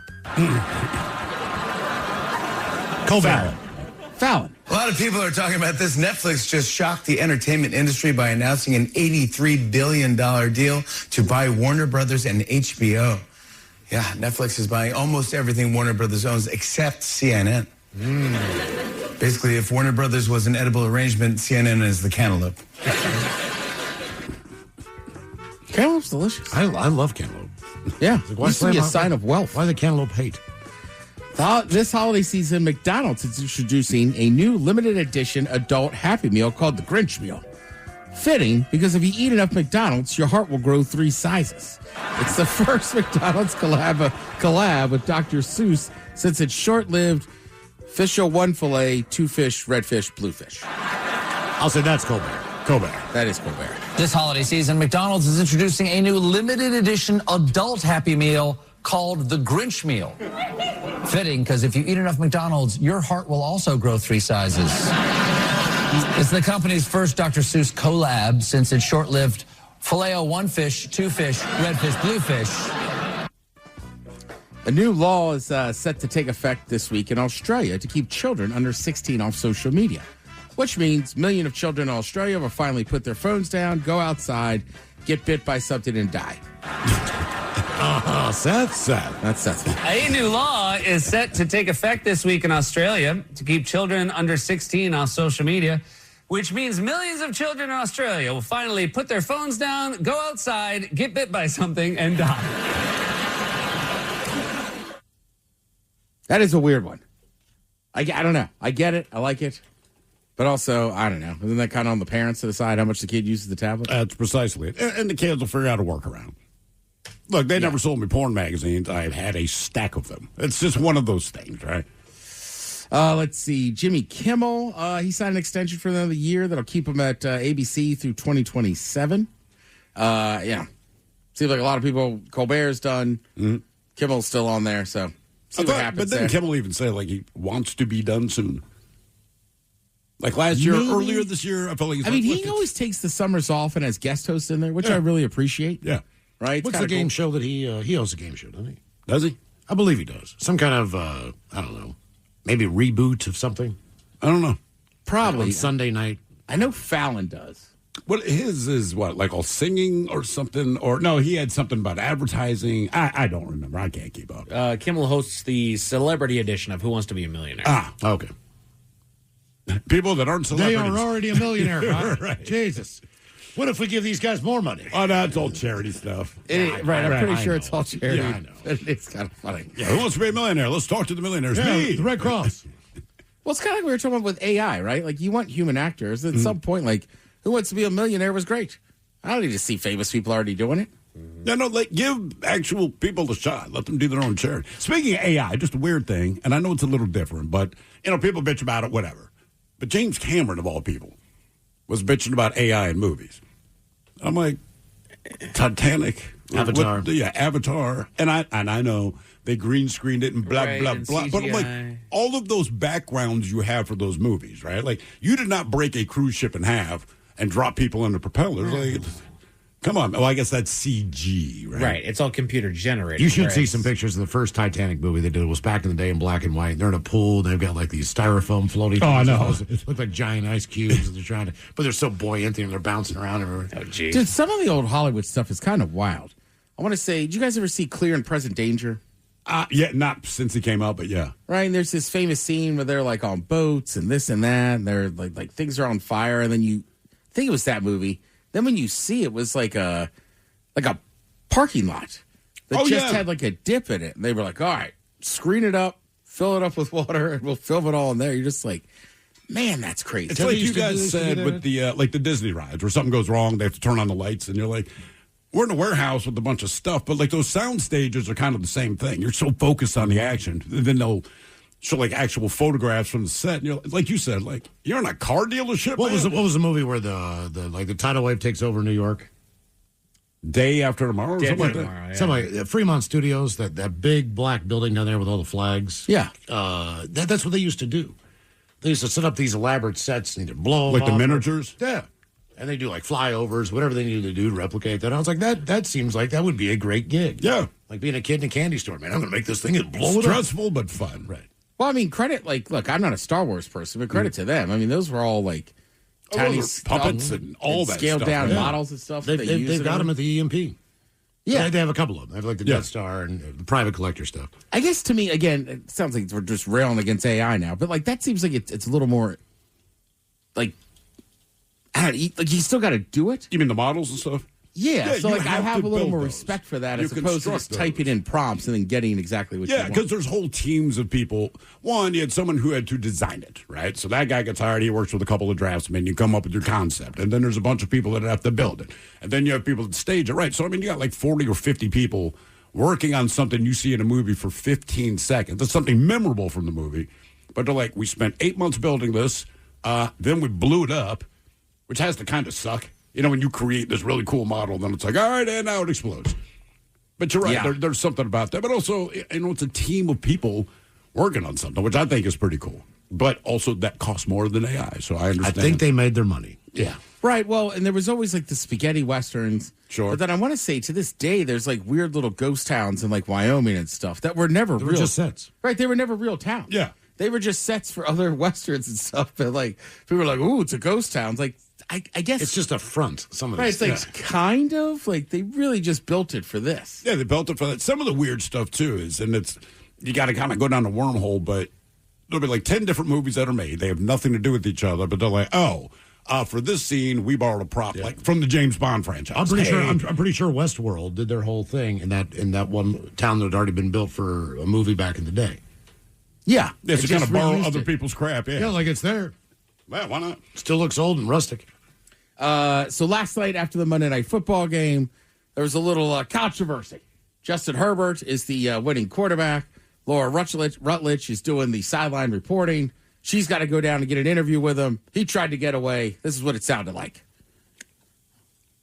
And we will go to Laura Rutledge, who is hustling to get this interview from Justin Herbert. Yeah, I'm trying to celebrate with my team. No, I know, but can we just talk to you really fast? What was it like to watch the interception there that sealed this game for you guys to get this win? Yeah, the defense played incredible. You know, they came up with so many big stops today, so proud to a lot of people, right, obviously, all of a sudden, social media is split, right? It's like, look, I get Justin Herbert's side. That's a tough game. He's beat up. He just wants to go talk to his teammates. But also, it's like, it is the NFL. And Laura Rutledge, like, look, she knows. She's just trying to do her job. He's the winning quarterback. She's got to get sound with him. So, like, I get both sides of it. I don't think I'm happy he finally did it. Like I don't know that he was being rude to her. I don't think she was being out of line for kind of grabbing him and just saying, "Hey, man, like you're gonna win a quarterback. Yeah. This is the NFL. You got it." It's a very simple thing. He has to make himself available, and like he wanted to get off the field, fine. But to his credit, he did the interview and he didn't sit there brooding about it. And he still tried to put the smile on and gave all of the standard answers you give. She knew damn well he didn't want to do it. She's got to do her job. But in the end, I think they both respected each other. Well, like, I will say come on, this, man, too. just do this thing for me. Every game he plays probably going to be on a different network. You know, Monday Night Football is on ESPN now. ESPN, ABC. So do you know who the interviewer is after the game? In other words, you've got 5 or 6 reporters running up to you on the field trying to get a bite or sound from you. Do you know who the actual They know the network people. Yeah. They do know those They guys. do. Okay. Absolutely. Yeah. Okay. And most of them, even in college, like you kind of have a relationship because you played a big school. And you talk to You them. run into the same people. Hopefully they've interviewed before the game. Right. You see them all the time and stuff. I would also just say this. Like, again, I get his point, but he's the game-winning quarterback on Monday Night Football with a good record. Right. This is part of the reason you practice all those years, not to just be good at football and make the NFL. You want to give those interviews. Yeah. You know what I mean? I mean, there's kids today that are practicing in high school right now, right? Well, you know, look, up the street at O'Day, they got some athlete in there who's probably already taking training on how to talk to the media. Oh, absolutely. So, like, for Justin Herbert, I get it, but also, like, what it sucks is when you're not winning games, your team's not on Monday Night Football, nobody wants to talk to you. That's when it sucks. Oh, yeah. I also like they interviewed the guy that got that last interception. She was, "How you doing?" He goes, "Out of breath." Yeah, he's like, "I'm winded." You're like, I can't breathe. Right. So, again, I get both sides of it. I think it's fine. They got the interview. It's good to go. Yeah. That's football. He won. Thank you, Tim. We appreciate it. You're listening to The Men's Room. Men's Room returns with Miles and Thrill. Now, let's see what's happening in the real world. All right, here we go to the UK, where locals wonder how a used condom ended up frozen in an ice rink. Meanwhile, guards intercept a drone with crab, steak, weed, and smokes, headed for the clink. Words to the wise, never run a generator inside your home. A bank teller alerts customer she's being scammed on her phone. And a guy tries to rob a liquor store with a gun. From 1850. It is time for your headlines. Now, it's time to hit the headlines. Here's my car. All right, our top story. We go to Oklahoma, where any weapon is a good weapon. A man walked into his local liquor store and attempted to buy a few bottles of cheer, but was denied when it was discovered that he didn't have his ID on him. Side note, don't forget that when you go to the liquor store. He left but returned a short time later, this time holding the register up at gunpoint. But he wasn't using any modern 9mm or .45 handgun, no, but what was described as, quote, an old-time musket. Old-timey musket. A single-shot percussion Derringer. Authorities were called, and he was tracked down and arrested for armed robbery. I'm assuming he loaded it before he went in. I would hope so. Honestly, Yeah, but- I don't know that he did. He might have just grabbed the gun like, all right, I'll do it. You don't want to take the chance, but it's just like knowing how those things are loaded. Like, sir, did you load this? Right? Is that why you took 15 minutes to get here? Because if you fire a warning shot, we're back to square one. Right? Like, That fired would up into the funny. ceiling. Like, sir, you just screwed up. Hang on to that. That'd be funny. Fire a warning shot. Just let me know. Right. And those bullets are so much different. Like, right. You got to be pretty precise with that shot. Yeah. I mean, I think at that point, you're like, just getting the booze. I mean, it is a handgun, so It in is, sure. theory, you could load it much faster. But I'm just like, If you know what you're doing. But if you're in the business of robbing places, I can't give you the benefit of the doubt that you know how to load an old musket. Right. I also think there's a very good chance that thing would just blow up in his hands and he tried to fire a live round. You're not wrong, dude. That's the issue with those old-time guns. Like, be fun to shoot, but I wouldn't have put it past him to put like a bullet right on the end of it. Right. There. I want to buy some caps or a cap gun. Oh, yeah. At Cabela's this weekend. Yeah. Man, there was a whole arsenal of toy guns, and finally I was just like, all right, I got to put them down. Yeah, they're fun. They are. They're like a bolt action one. Oh, dude, we didn't get that crap. That's awesome. That's what I'm saying. Oh, they've upped the game. And I felt bad. So there was like two little kids. Finally, they came over, so I was like, I gotta get out of here. And I just like, look at this woman. She's my age. I go, it's just a grown man playing with toy guns. Yeah. Sorry. I'll get out of the way. In other news, over in the UK, it looks like someone had a bit of fun with the local ice rink. A couple out on the town decided to stop by the local ice rink and have a look at the ice. What they saw on the frozen ground brought them mixed feelings of horror and disgust, as embedded in the ice was a condom that was perfectly and smoothly encased. They alerted crew members to the object and posted photos on social media, which got mixed reviews of amusement and disgust, with many relieved that it appeared unused. A representative from the rink informed the public that the object was shortly located and removed. So they don't think it was used. Somebody put that in. Yeah, Right. of course. Somebody just snapped it and tossed it out there. And the thing is that you look at that photo, like, it's pretty well encased. So this doesn't look like they tossed it on there and just let it happen. I'm saying they had a bottle of water and a condom. I'll put like a $20 bill in there. Something where people are like, oh, man. Put $100 bill something a little and bit a more used enticing. condom. That's it. Inside the condom. In the condom, Yeah. and then pour the water over. Like a gift card from someplace. Something like that. Just, $500 Target gift card inside of a condom. God damn it. What would you do? Somebody come in and chisel it out. I'm John Quinones. Why are you trying to grab that condom? I don't know. What are you doing, man? What are you doing? Down to South Carolina, where Christmas came a little early for some folks on the naughty list. A guard was on patrol on the wall when he noticed a drone that was hovering itself over the fence with some extra cargo. It dropped its shipment and fled the scene, but instead of the payload being found by the inmate that it was meant for, it was discovered by prison guards, because that's how things work. They opened the package to find 2 cartons of cigarettes, a bag of weed, prepackaged steaks, a bag of crab legs, and Ted, I know you're going to ask how they plan on enjoying those naked crab legs. Our boy didn't forget to add some delicious Old Bay seasoning to the shipment. I mean, look, man. If I'm an inmate and I'm going to risk it and I got a buddy with a drone, that's roughly my order. Okay. You know, I mean, look, some people just want the straight drugs. Or like, yeah, you can throw some weed in there, but seriously, man, the crab legs and Old Bay. Put that on there first, and then anything else you want to add, cool. Those look like king legs, too. Oh, I'm sure. Snow crab. Snow crab, my No, bad. snow crab. My bad. And also, I just didn't appreciate that it was spicy Old Bay. If that was my bunkie, I'd be like, dude, come on. You know it's going to hurt me tomorrow. Right, man. I didn't know that they made a spicy Old Bay. That's already got some zest to it. Yeah. It does. I know. Yeah. Okay. That's what I'm saying. That already hurts the next day. Yeah. Jeez. But yeah, I mean, you could easily see like how he's cooking the steaks. I'm not positive, but those snow crab legs, you just crack those open and eat them. Yeah. They collected the haul and confiscated it, putting a photo up on their social media with some holiday yucks. They also reminded that that sneaking contraband into the prison is a felony that could land you a lot closer to the action for about 10 years. And then they ate.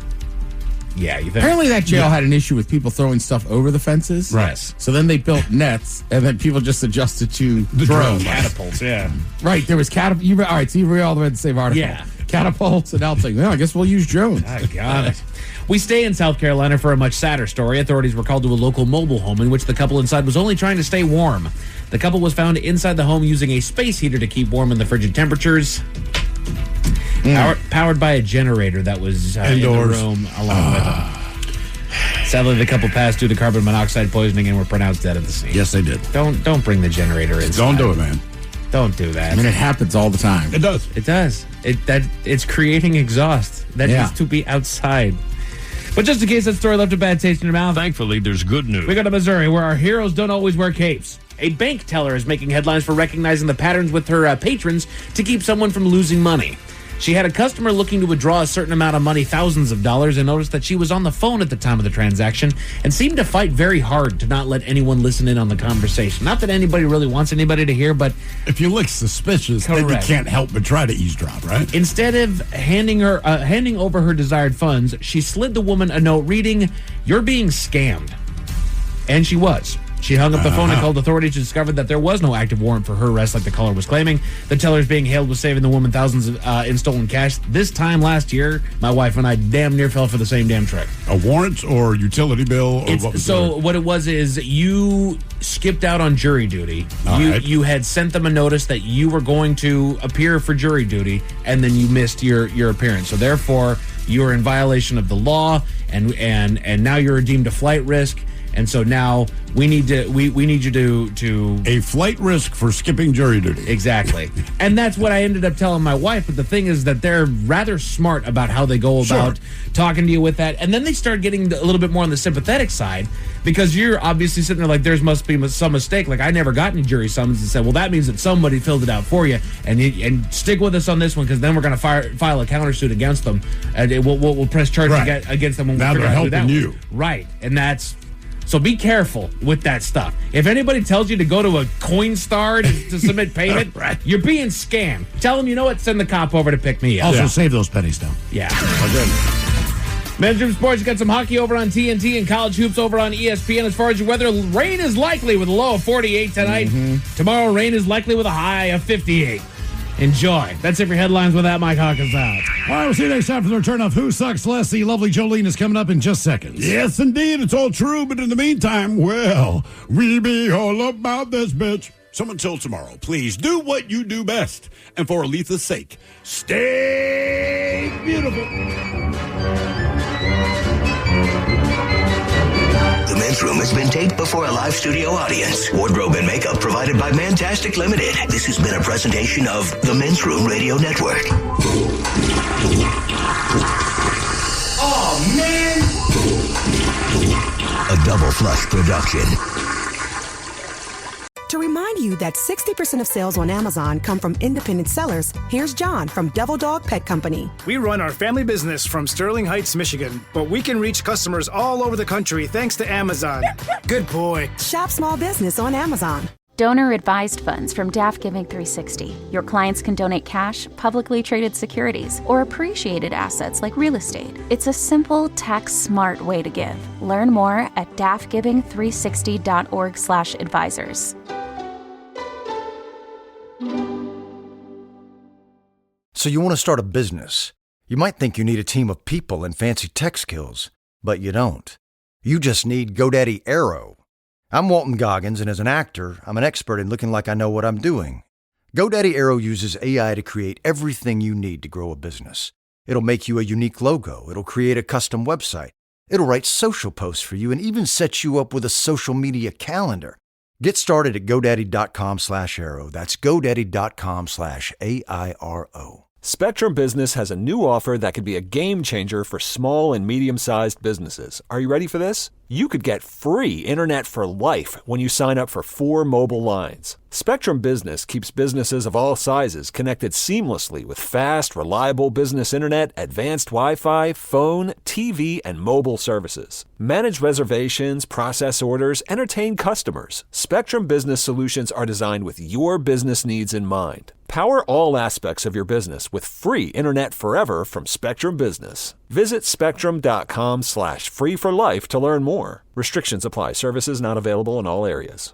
Is your business ready for what's next? Think about where you want to be in 3 years, 5 years, 10. Growth isn't about numbers. It's having the right specialist by your side. Moss Adams and Baker Tilly have joined forces to create a remarkable new organization. It's one advisory firm with resources, expertise, and vision built specifically to serve the middle market to help you get to what's next. Learn how Baker Tilly can help your business pursue its vision of success. Visit bakertilly.com/combo